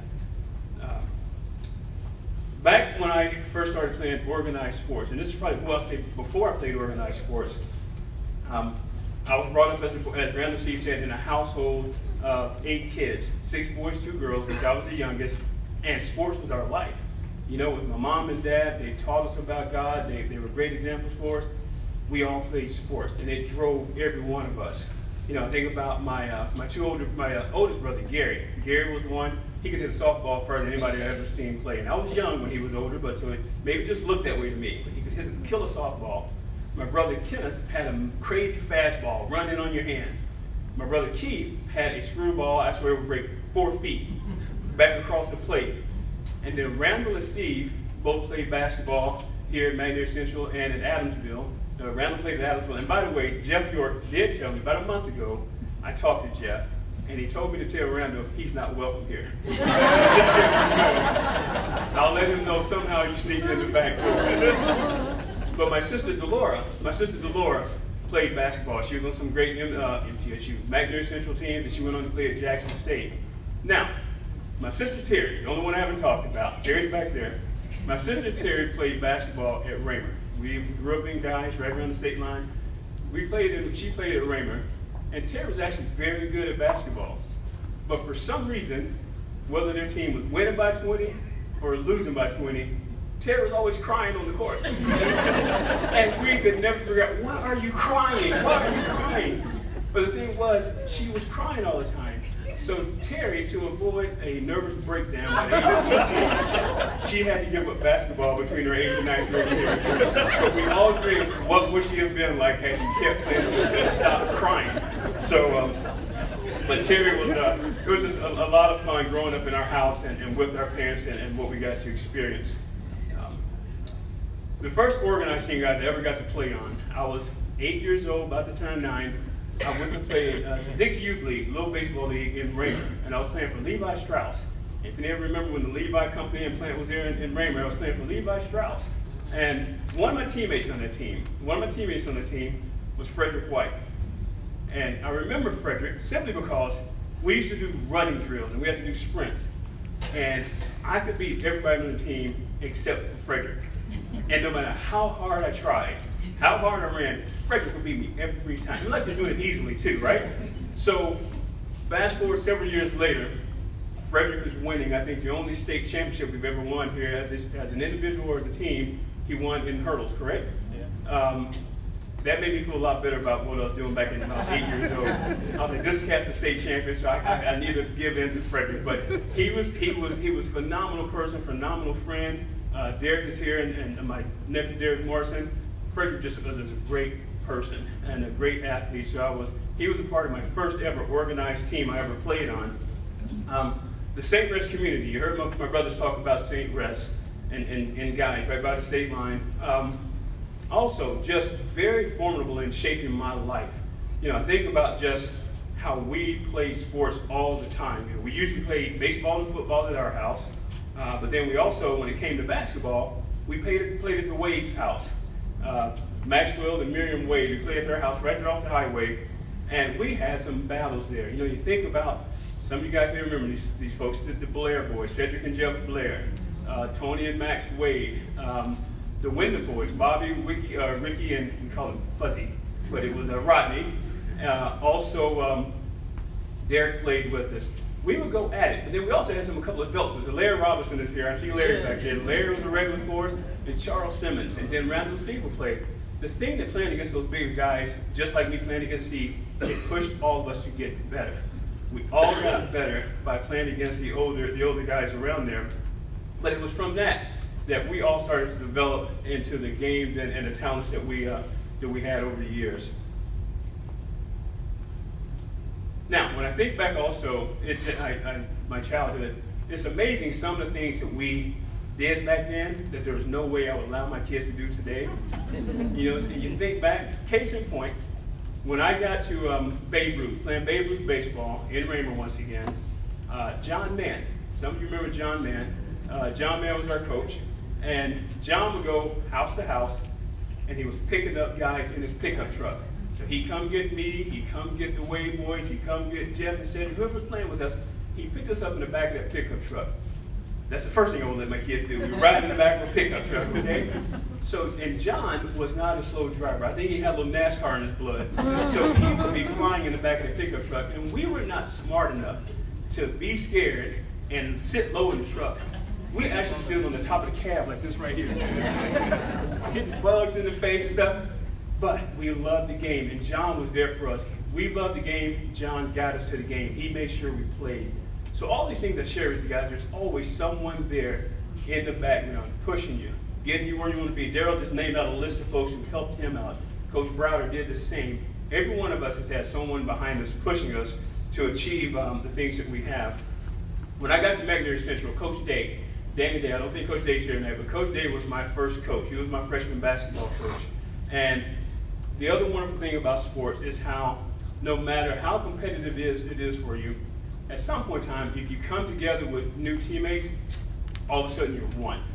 And Lynn Walker, Lynn, Stanley Fraser, these guys played at Selmer, right? They played at Selmer. I played at Raymer. And when they were at Raymer, they were at Selmer, we were at Raymer, we went at it. But when we came and met here at McNary Central, we all became one. And that freshman team we had back in 1983, I think it was a great team. Matter of fact, I see some of the 1983 varsity guys here. Ricky played on the 83 team. I think I saw Neil over there. Neil played on the 83 team. We were convinced that we could beat those guys as freshmen. They may think otherwise, but we'll never know, right? So I'm gonna roll with it because we thought we could beat those guys. Truth be told, they probably could have beat us down. But that was one of the wonderful things about sports, is how it brought us all together. We were no longer adversaries, we were teammates, and we pushed forward for a common goal. It was great to see. I had some great memories here at McNary Central, playing basketball and baseball, but I would have to say my fondest memories of my time here was in 1986. 1986 is when we had, I think, one of the best teams that ever played at McNary Central. To my knowledge, and someone may have to tell me otherwise, but to my knowledge, we had the only team that had ever been ranked number 1 in the state. Can someone refute that for me? Now, let me qualify that for you, okay? That year, we were ranked number 2. Obion Central was ranked number 1. And we went into a weekend series, not against them, a weekend game on Friday night. We were playing someone, Obion was playing someone. Obion lost that night. They were number 2, they were number 1, we were number 2. So that meant we moved to number 1. Rankings came out, I think, on Monday or Tuesday morning. Tuesday night, we got beat by Lexington. So we were number 1 for about 4 hours. But as far as I know, we were the only number 1 ranked team in the history of this school. And that's how special that team was. That team ended up, and it also was the best and probably one of the most hyped games I ever played in. It was in 1986 against Obion Central. Did any of you guys remember that? That was the year, Sam, you remember, that was the year when, like I said, they were number 1 all year, we were number 2. We played each other in the regional tournament finals in Southside, in Jackson Southside. That game, guys, if you just, it was one of the most special things ever because people were lined up well before the game started trying to get into that gym. Ms. Randolph, you remember this, right? People were lined up just beating down the door to get into the game. Everyone wanted to see that game. I was excited about that game. My teammates were excited about that game. That game, guys, I played about 5 minutes. It was the most disappointing thing that ever happened. I had 4 fouls in like the first 10 minutes of the game. Then Coach Horton takes me out of the game. I come back in the game in the second half. I played about 2 minutes and was gone. We ended up losing that game, and I felt so bad because I felt I played a role in us not being victorious because I wasn't on the court. Now, to make things worse, that was 86, do the math for me, 32 years ago. For 32 years, Randall has reminded me, yeah, dude, you should have been on the court. He has constantly brought that game up to me. I remember Randall working way away from him, hustling back home to see that game. He was more disappointed than I was. But that following game, we had to go to Memphis to play Fraser in the sub-state. And anytime you play sub-state games, you like to have them here. You rather play there. Many careers have ended in Memphis. Mine ended in Memphis that next game. And I just recall just the crying, the people, the cheerleaders crying, us crying, people being upset. I went to see Coach Day because baseball was starting the next day, or already started. I went to see Coach Day, and I said, hey, Coach Day, you know what? I need some time. I need some time. I need to step away for a while. I need to recoup from what just happened. Coach Day just kind of looked at me, and he said, Avery, I'll see you on the field on Monday. And at the moment, I'm thinking, man, this guy's very sensitive. Don't you realize what I just went through, you know, and all of this?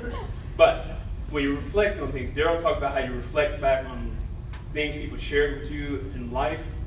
Him telling me to come out to the field shaped the rest of my life. It helped me get to the field, get back in shape, get to baseball, which I love, near and dear to my heart, and eventually go on to MTSU. Also, I wanted to share, guys, when I was here at McNair Central that senior year, I got to play with Kenny Walker. Randall mentioned Kenny, and I would agree. Kenny was the best player I had ever played with.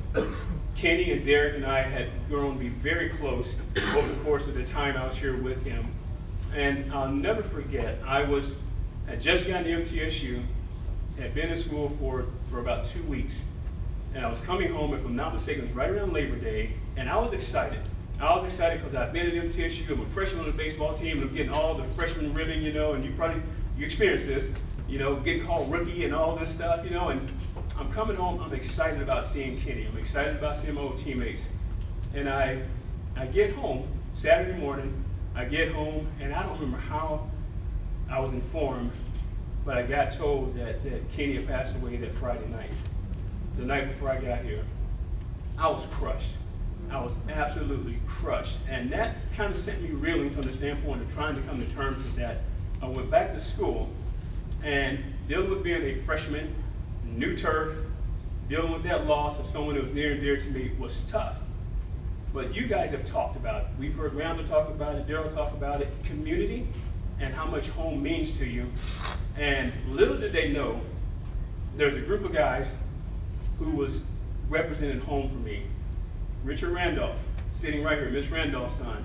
Richard, Kevin Redmond, Tommy McCormick, Tim Littlefield, Brian Boatman, That group of guys, they were in the dorm with me back at MTSU. They stayed close by me, and they represented home for me. Those guys truly, little did they know, they helped me get through that period in life. So Richard, I thank you 30 years later after the fact, but they helped me get through that.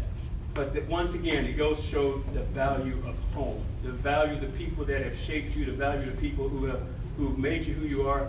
They helped me get through a very, very difficult time during that time.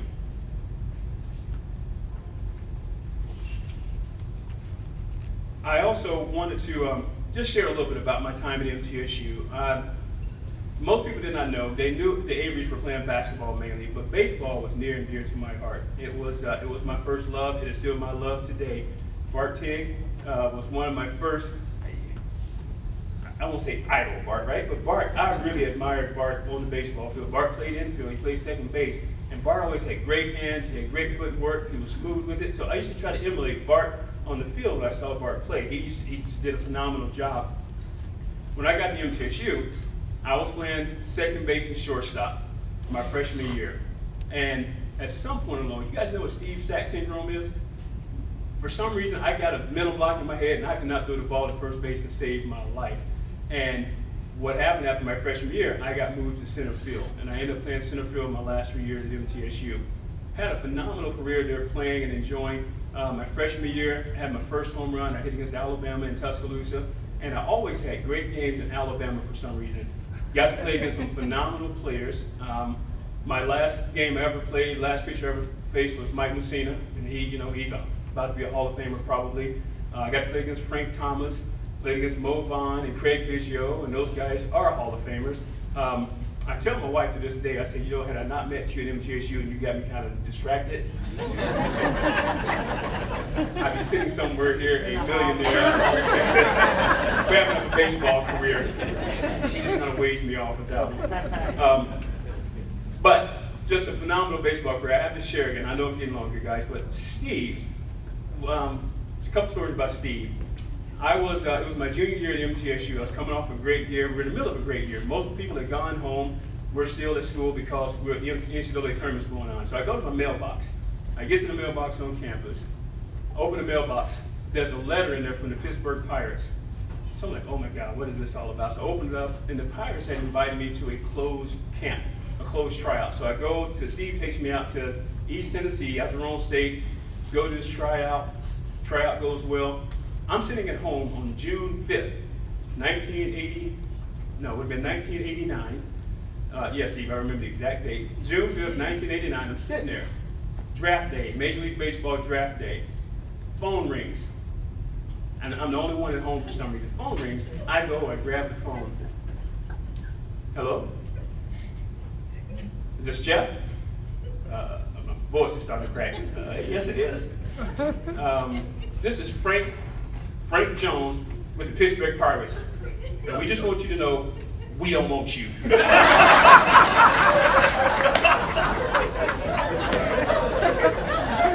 And then he just starts laughing. And my heart is just dropped. That was 1989. I think I was supposed to give Steve again in 1995. So, but we've got a great laugh at that over the years. So fast forward to the next year. So Steve, he's played an instrumental role in my life in many forms. In fact, next year I'm at a tryout. And Steve, he had always supported me. I'm at a tryout.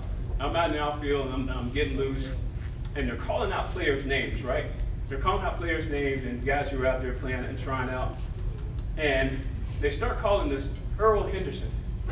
They say, Earl Henderson. And then Earl finally raises his hand over on the other side of the field.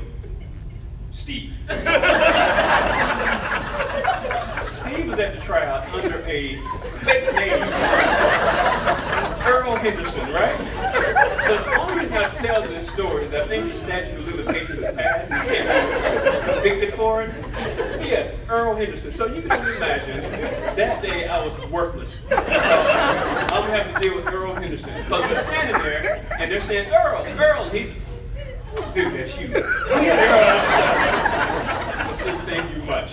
Thank you much. I want to wrap up, guys, but I want to talk about my parents, my mom and dad, James and Julia Avery. Many of you had a chance to know them. Salt of the earth, as far as I'm concerned, and what they meant for me and my brothers and sisters. If you ever had met my dad and you had a conversation with him that lasted more than 15 minutes, it was phenomenal, right? Because my dad was a man of very few words, but he spoke volumes. My mom, on the other hand, if you ever had a conversation less than 15 minutes with her, that was a miracle, right? My mom and dad never talked to us about caring for people. They never talked to us about sharing. They never talked about showing love, showing respect. What they did for us is they showed us. They led and lived by example for us. We watched my mom and dad. We emulated my mom and dad, and it has shaped us to be the people that we are. You know, Randall and Steve talked about just respect for people, love and share, and treat people like they want to be treated. Care for people in the way that you want to be treated. That's what my mom and dad shared or taught us, and we are trying to move that forward and fast forward to our families. Also, I wanted to introduce my wife and my kids. The biggest blessing in my life right now, my wife, Shauna, raise your hand. My wife, Shauna, with her age weight, and my daughter, Jason, she's 16 years old. Jason, raise your hand. And my son, Christopher, 17 years old, and my son, Sean, the one who told me Darrell brought it, he's 14 years old. But these are truly the love of my life right now. They're the four that keeps me going. They're the four that I wake up for, I go to bed for. Everything I do for them now. Shauna played basketball at MTSU, and that's where we met. And just an athlete at heart, a competitor at heart. I thought her competition level was going to ruin our relationship many times because she always went full nose on anything that we did. And we luckily raised our kids to be athletes as well. The kids are doing soccer, basketball, baseball, you name it, they're into it. So very blessed to have them here with us tonight as well, have them here with me. Also, Lisa asked me the other day, she said, what are you doing now? And believe it or not, I turned 50, that's not the believe it or not piece, but I turned 50 2 weeks ago, and the believe it or not piece is I'm still playing basketball. And I'm playing in this adults league, adult men league in Dallas, in the Dallas area. But my whole mindset has changed. You know, where it used to be win, win, win, win. So right now, my mindset is to walk in the gym and then walk out. If I do that, regardless of what the score was, it was a win for me. So your mind changed. My sports mind is sharp, but the body is very dull now. They're on different wavelengths. But I wanted just to share one quote that this is something that Coach Jordan brought to us, and we used to Derek, I think we prayed before every game. We prayed before every game, but we finished the prayer, and Bart and Neil and you guys, maybe we all did this, but I just always remember it. And we would pray, but at the end of the prayer, we would always quote. And the quote was, when that one great scorer comes to write against your name, he writes whether or not you won or lost, but how you played the game. And that meant a lot to me, you know, and I believe in, and I thank God that and for my family and for those I come in contact, that I've played the game the right way. So thank you very much. I'm very honored. I'm very blessed to be inducted into the Hall of Fame. It is great to see those of you who are here today that I haven't seen forever. But thank you very much, guys.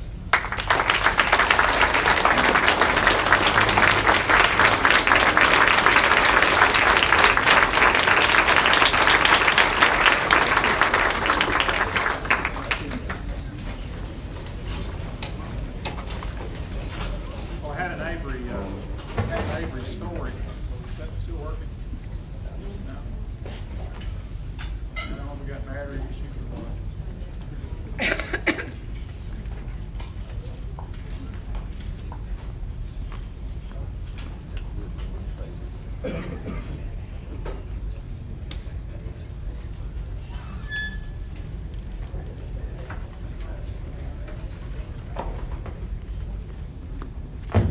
Is it working now? Okay. Well, I was sitting at home several years ago and the phone rang and getting ready to enjoy some TV and time with my wife. And Joe Horton was the principal at Raymer, and he said, we've had a referee that's canceled out on us and can't come tonight. Can you come and fill in for us? And so I've done a little bit of refereeing. And so agreed to go down there and do that. I thought, well, there'll be nobody there, and it'll be, just won't last too long. So did the girls' game, and then the boys' game got started. They were playing Chester County, and Chester County had built a pretty good lead, and one of the Avery boys, it got down to the end of the game, and Raymer was behind 3 points and just a few seconds to go, and one of the Avery boys shot a three-pointer and made it go into overtime. And so I thought, well, I'm not going to get out of here too quick. But anyway, Raymer ends up winning the game, and I'm on the side of Chester County, and I'm hearing it all. I mean, they're letting me have it over there. And I'm just kind of here to fill in. But that's what I remember about the little bitty short Avery boy made a three-pointer and sent it in overtime. But good job. We appreciate you and what your family represents here for McNary Central. Our next presenter is Denise Brown. Denise was instrumental in organizing the first McNary Central girls softball team and a longtime teacher here at McNary County School System. Please give a warm Bobcat welcome to Denise Brown.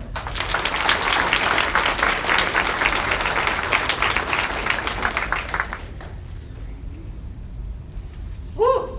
That's all I got to say, just woo! Wonderful, wonderful, wonderful. Are we last because we're the best looking or because we're the oldest? Just checking, just checking. You know, when you get this phone call to introduce somebody at this Sports Hall of Fame, which this is my first and will probably be my last, but thank you very much. But when you get that phone call, you're like, whoa. And then when it's about talking about Bobby Randolph, I mean, that's woe to the infinity and beyond. And you know, I am a math teacher. But, you know, Bobby and I go way back. Now, she's a little bit older than I am. Not much, but we do go way back. We've been friends for a long, long time. And I did have to write it down, and it's in large print, and I had to wear my glasses. But it's really not that long. Bobby is a product of McNary County Schools. She graduated from Bethel Springs High School, and she also graduated from Lambeth College. Her first teaching job was teaching physical education at Meridian Junior High School for 1 year. She married Neil Randolph, then she taught the next year at Corinth. Then she put her teaching career on hold. She and Neil decided to raise a family, and they have, of course, two beautiful children, Sherry and Richard. I got that part right, didn't I? We've been practicing. 1969, just a few months before this school, McNary Central, opened its doors, Bobby received a phone call from Superintendent Julius Hurst. And he said, would you be interested in teaching at McNary Central? Well, as they say, the rest is history. Bobby has taught under 5 superintendents. She taught under 6 principals. She mentored many student teachers. Tommy Browder, thank you for reinforcing that. Of course, I was one of them. She taught with hundreds of teachers, and she taught thousands of students. She has taught thousands of students. Bobby was hired to teach health and PE here. However, sometimes when you hire a coach who has a certification in health and physical education, then you go to Bobby Randolph and you say, I see on your certificate you have general science. Would you teach science? Well, of course, she's a team player, so you taught her. She taught general science, biology, the book part of driver's education, and applied math. And she really did enjoy applied math. Now, Bobby has served as cheerleader sponsor, class sponsor, and drill team sponsor. And one cold winter Saturday morning, she marched with the drill team in a parade in Nashville, Tennessee. So Bobby, again, is a team player. But perhaps her longest assigned duty, Dr. Pyron, are you listening now? Yes, ma'am. Was the keeper of the girls' dressing room for home basketball games. Bobby was asked to monitor this dressing room to keep the friction between the two teams down. That's where I met Bobby Randolph. I will never forget it. I can see it like I can see you people sitting here tonight. I came to a basketball game here with a friend. Not from here. I graduated at Adamsville High School. My friend and I walked down this side of the gym, down to that hallway, and here sits a petite lady with short black hair, let me get this right, sitting on a table with a sucker in her mouth, swinging her legs, just laughing and talking. I knew right then, this is a lady I'd really like to spend some time around. Of course, I was somewhere else at that time going to school. But you know, it's funny how things work out. In the spring of 1977, I was assigned to as a student teacher. I was assigned to do my student teaching, here at McNary Central in math and physical education.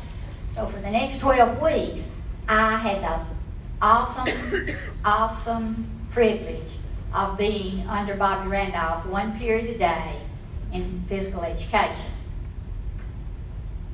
Bobby was probably, at that time, she was the first officially licensed female PE teacher in McNary County. And I feel real sure that she was one of only a handful in the whole state of Tennessee. You remember this was a few years back. In the fall of 1978, I transferred to McNary Central High School and began teaching math. And it was not long before Bobby and I became partners. She was named the school's first softball coach, and I was her assistant. And they won 30 games. We didn't play 30 games the whole time we coached. And we coached for 3 years together. It is amazing how much can happen to you in 3 short years of coaching softball. We had the campaign, we'd asked for donations. Girls played in donated shirts, and I'm sure Bob's going to talk more about this in a minute. Bell-bottom blue jeans, and you know they couldn't run in them. We had a meager cardboard box of equipment. We lost it, and it on and on and on. So, Bobby, I think you and I were probably the Laverne and Shirley of the athletic department here. But I can tell you, nobody had any better time than Bobby Randolph and I had. And I don't think anyone has been any more blessed than the many people who have shared time with Bobby Randolph in this special place, McNary Central. Bobby and I spent some time together talking about what we were and weren't going to say here tonight. But there's a couple of things that kept coming back when Bobby and I talked. She truly loved her students. Even those of you who gave her a little bit of fit. She truly loved you. And she gave her heart to McNary Central. And Bobby, every time we talked about this, every time you and I talked about this over the last 3 or 4 weeks, she would say to me, McNary Central has given me much more than I have given it. But now I feel real sure that the people here tonight can agree with me that I think you gave them McNary Central as much, if not more. I truly believe that, Bobby. Tonight's a thank you to Bobby and to her family, Neil, Sherry, and Richard, and the friends and family who are here with them tonight, for you giving so much to so many here at McNary Central High School. Bobby Randolph.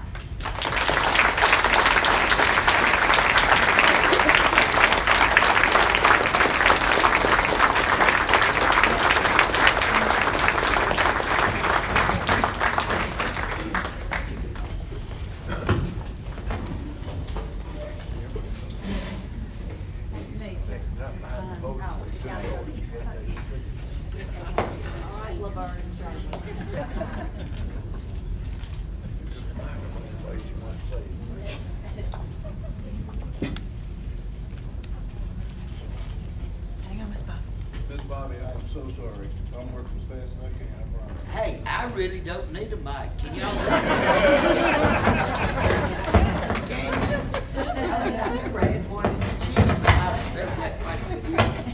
But either way, Miss Bobby, I promise.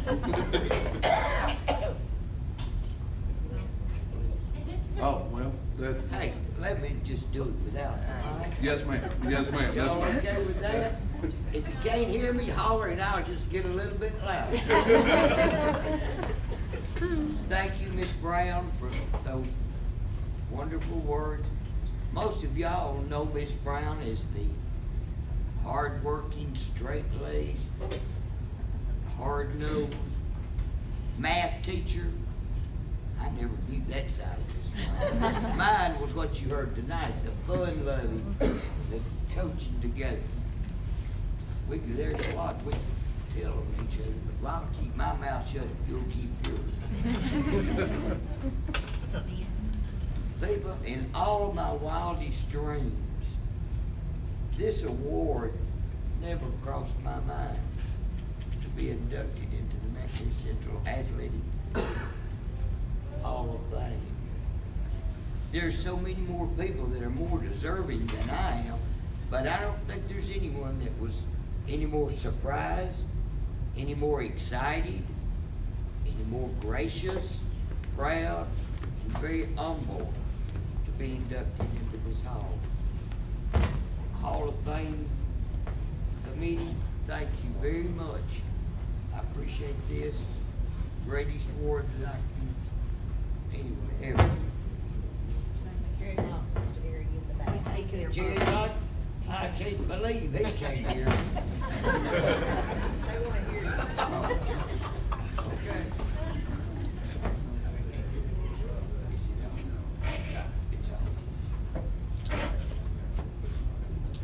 See, I've always tore up something.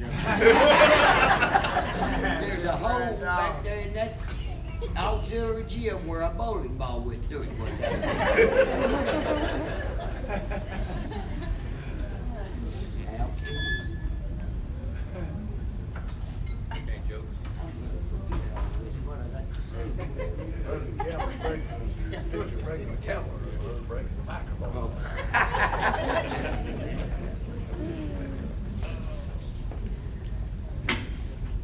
I'm going on without. Okay, I want to thank, I've got to introduce my husband Neil, my daughter Sherry, fiance Stacy Brooke, my son Richard, and his wife Pascal. And boy, they named it, you that have grandkids. I've got two of those. Harry, who's a junior in Coffee County High School, and Scott, that's a junior. And Scott, that is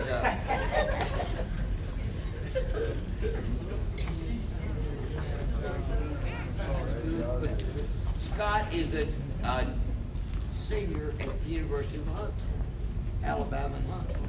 So that's I couldn't have done anything, going to the ball games. McNair Center wouldn't have been near as much fun if I hadn't had them to back me. So I appreciate y'all's love and support that you gave me for, well, 50 years. I'm going to do a little walking down memory lane with y'all. The first time I walked in that front door up there was in July of 1969. People, well, this was the most beautiful school. Man, people had talked about it. It was the biggest thing I'd ever seen. Walked in, the deep pod back here, classroom, no partitions between them. I thought, wow. Carpet on the floor. They had a planetarium. Now, people, I'm sorry, I had never heard of a planetarium. I thought I was going to see a greenhouse that grew plants. Okay, then I thought, well, I've got to find where I'm going to be. Walked down that hallway there, and I opened the doors, very dim lit. There were no basketball goals, there were no bleachers, and there was concrete on the floor. And I thought, boy, my feathers fell. I thought, what? Hadn't got a football field, hadn't got a basketball court, hadn't got a baseball field. What's going to happen up here other than class? Okay, then I walked down into the dressing room. Julius Hurst had been and bought me some PE equipment at an Army surplus store. So I go to see what I've got. I walk in, and there are 3 archery targets, 6 bows, and a box of arrows. I had never shot a bow in my life. Okay, then here I look, and there's 20 bowling pins, and about 6 bowling balls. Well, now I'd bowled and knew how to keep score, but a lot of my balls went in the gutter, so I had some work to do there. And there were about 2 or 3 set of golf clubs. Now, I'd played golf before, and I always thought it was wrong that every time you swing at the ball, you had to count it a stroke. I thought it was like you hit it. Well, I would swing a few times before I hit it, and then when I hit it, it didn't go any further than what I could see. I never lost a ball. Now, I shot around the 90s. Now, that's not 18 holes. That's 9. I have a lot to learn of that. But then there was a box, a big pasteboard box with softballs in it. They were as hard as rocks, no telling how old they were. There was a baseball bat. There was one volleyball. And I thought, what have I got myself into? Then Jerry Smith called a faculty meeting. All of you, unless you were first students here, will never realize how. We had a faculty meeting, and he said, people, we are starting out with a clean slate. We have no rules, we have no clubs, we have no spots, we have nothing. First thing, we need some class sponsors. Need some senior class sponsors. Hands started going up. Okay. Need junior. Hands started going up. What clubs do we need? Well, Beta Club, FFA, need sponsors. Hands went up. Everything was volunteer. Well, we need some rules. First rule, you all walk to the right. Y'all remember that? Yeah. I mean, you went to the right. You couldn't turn around and go back to the left. if you're we're cutting up in the hall and really not paying too much attention, you might pass your classroom and you try to slip back. Do y'all remember Mama that was in the hall? If you don't do what I say, I'll sit on you. Well, and she went back the way you had to circle this place. Okay. Another rule, no smoking in the bathrooms. People, we didn't need to smoke in the bathroom. Right out there was a boys' smoking area. Right out there was a girls' smoking area. You could go out there and smoke between classes. So that rule, but anyway, we had that rule down. And then discipline. What are we gonna do with what discipline? Jerry Smith said, use the paddle. If you don't want to use it, send them to me and I will. That's the only discipline I ever knew that we had up here. Oh, but those were some fun times. Been to many ball games, hey, I forgot where I got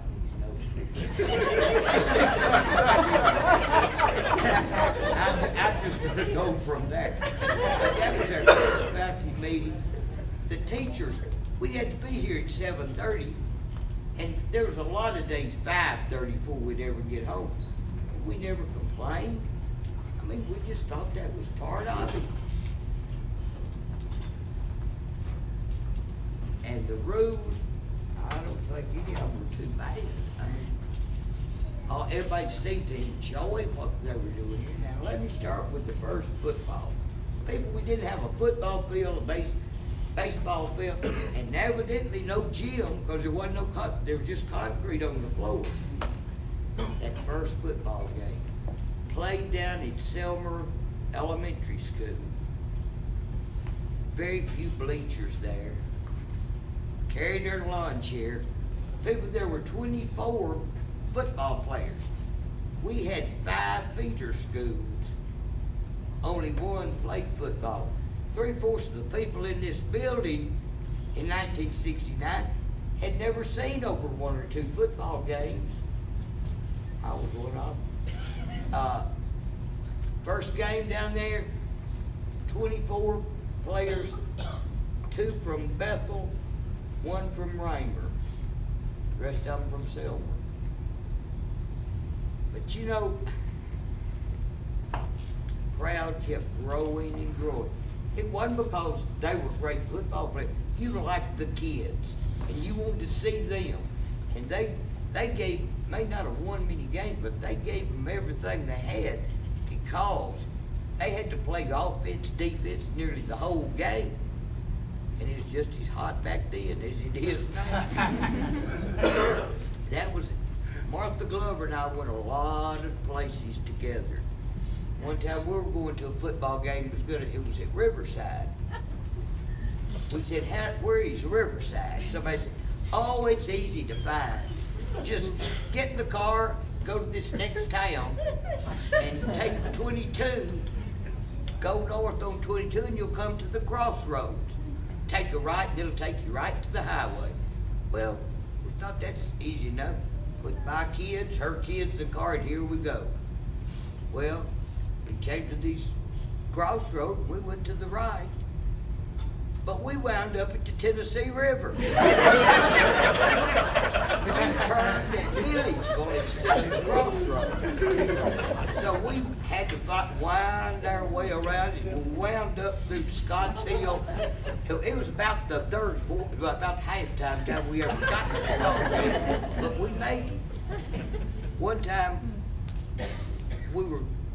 we have one student that played in Arkansas, and he passed away way before his time, and they were having a memorial service, and Martha and I were going. Neil said, who's driving? I said, Miss Glover. He said, my gosh, said, if y'all can't make it to Parsons, I don't know where you'll go. But we didn't make it over. Okay, now, basketball. Every feeder school had a basketball team. We had, the best court. Most of y'all remember that uniturf they called we had in the gym? That's the hardest stuff to clean I've ever seen. You know, you can take a mop and just do the hardwood. You couldn't take a mop and do that thing. And when we pushed the bleachers in and they spilled tobacco juice and everything, it was hard to clean up. And we had to do the cleaning up of it. Eventually they did hire a janitor, I think. But that was our job most of the time. But with the basketball team, we had good teams. I mean, they competed against each other, they were good. And here they come together. So we had some fine basketball teams. They just had to learn to work together, and they did. I remember the first bunch of girls that I ever saw. The coach had them run in the gym. I mean, I played basketball, but we played golf. We'll tell you what, those girls, the 1969 team, they ran in the gym. If they walked in, they had to run laps after practice. They had to be running. Okay, but you know what? They worked together. Ooh, we've been to so many tournaments. We've carried so many players. Neil drive the car. We had cheerleaders. We had ball players. We had dance students, anything. It's good thing they didn't have seatbelt laws then, because I've never heard of 14 seatbelts in a station. Neil was driving. A policeman got behind us one time. We had a whole bunch of them in there. He stayed behind us for a while, and then he drives up to the side of us, and he looks over, and he raises his hand. Well, I don't think he was waving at us, and I know Neil wasn't doing 5 miles an hour on the speed limit. I think he was trying to tell us we had 5 too many in that car. But we always had fun, enjoyed it. Kids, Sherry was 6 and Richard was 1 when school started. It's ball games, and I had to be in the dressing room. Ball games to them was kind of like Sunday school. No option, you're going to be there. They thought everybody ate hot dogs and popcorn on Tuesday and Friday night. So that's all mine knew then. But they never complained. And homework, oh, they had a lot of homework to do in my office back there. So without their love and support, none of what I have ever done could have happened. Now people got to where baseball. Mr. Webb was the coach. The first baseball team field was at the city park. You turn off, across from Sonic going into the park. It was right there on the left. That's where the first baseball field was. We had some great baseball players. In the feeder schools, I don't know whether they had baseball at all the Reimer, Mickey, Bethel, and all that. Nearly everybody had hit a rock with a broom handle or a mop handle or something, so they knew how to hit something. But Mr. Webb, back then, I'm going to change it. There were two things that a lot of the kids did for fun. One was roll yards. The other was mooning. Okay, the baseball team went somewhere, and on the way back, some decided they would moon the car behind them, not knowing that the car behind them was a juvenile officer.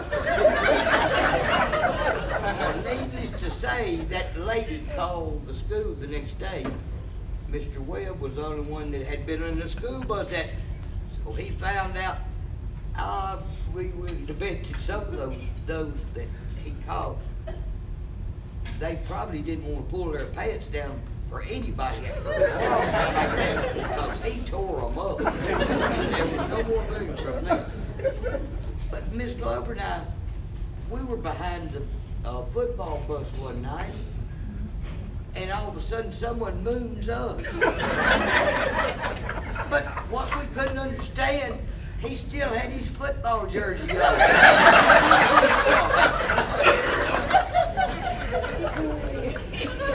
All right, we had a golf team. About the only ones that remembers the golf team were if their parents belonged to the country club. They played golf. Now, in 1980, they had a real good golf team here. For some reason, they didn't go to the state. I want to think it was they didn't fill out some kind of papers or something. But I had at least 3 of the boys in study hall. And I'd say, how'd y'all do? Oh boy, we beat so-and-so last week. Yesterday. Next time, how'd y'all do? Oh, we beat them. Well, there's play in Lexington. They came in and I said, how'd y'all do yesterday? Boy, we set the course on fire. And I said, really, how did you do?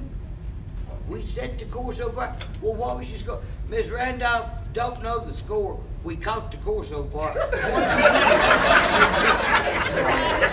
Down and caught the grass on fire.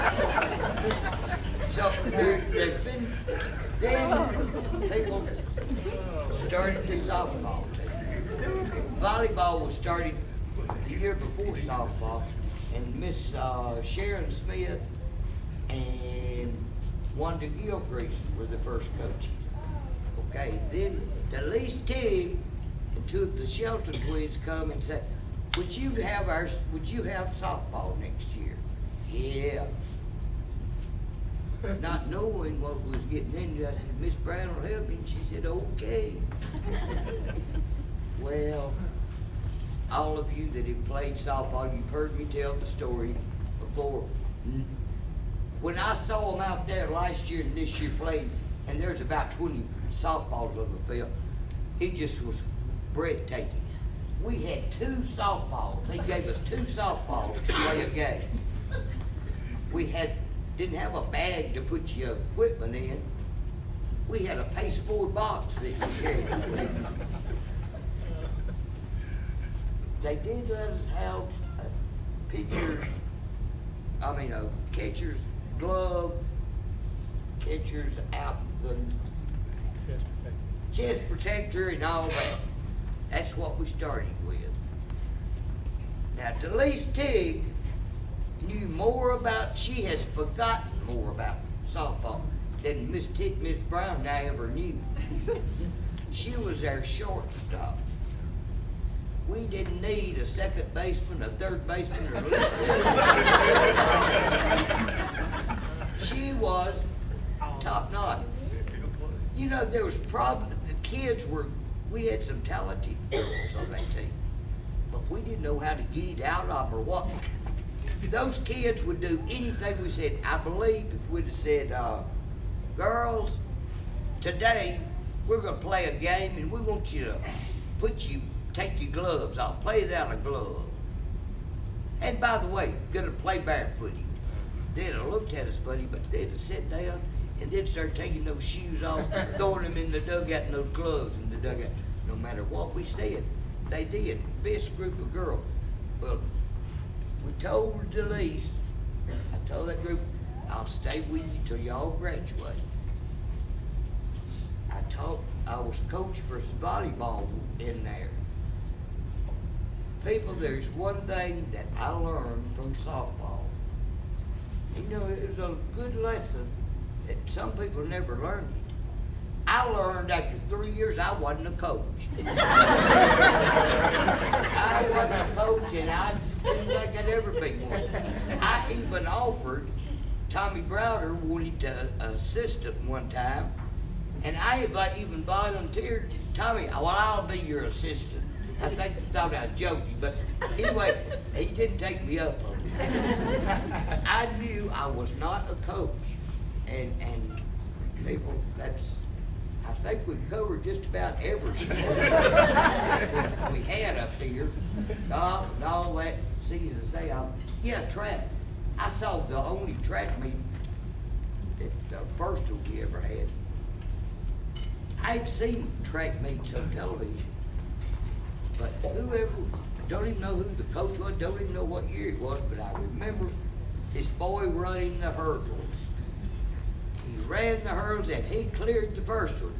The second one, his foot knocked the hurdle over. He stopped and went back and picked that hurdle up and kept going. I thought, I don't believe that's the way you do this. But that was the first track team that I ever saw. Now, people, all of you have parents, you have children, and you think that they are the very best. They're the prettiest, they're the smartest, they can do no wrong, and you love them unconditionally. You know what?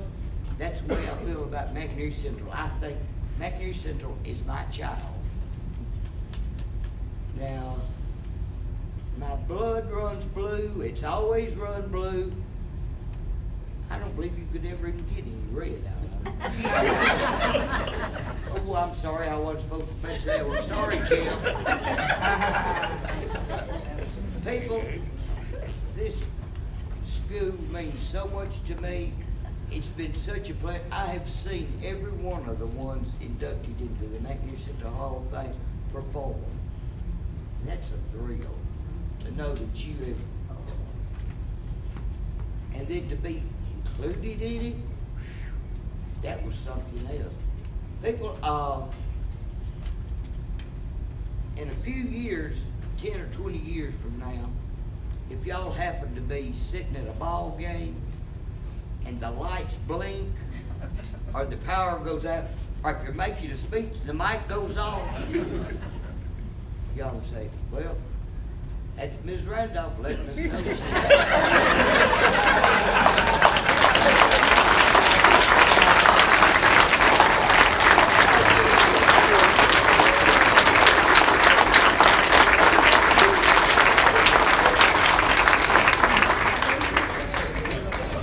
Well, I hope you've had a good time tonight. One thing I can tell you, didn't pay enough to get in here to the comedy show. How long ago did I break your record? You didn't make anybody's record, but did a good job. Well, Banquet Central High School is a special place. You've heard stories from people all over the country tonight that have come back home. And this certainly is a great event that we have every year. I want to thank Lisa Forsythe for making all the details come together and making it work.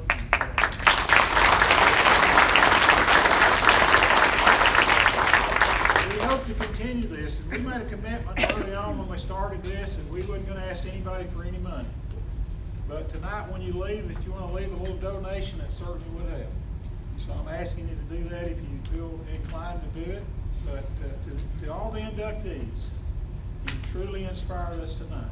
I want to thank you and congratulate you again for your time here and how it's made an impact in your life and how you've come back and made us all proud.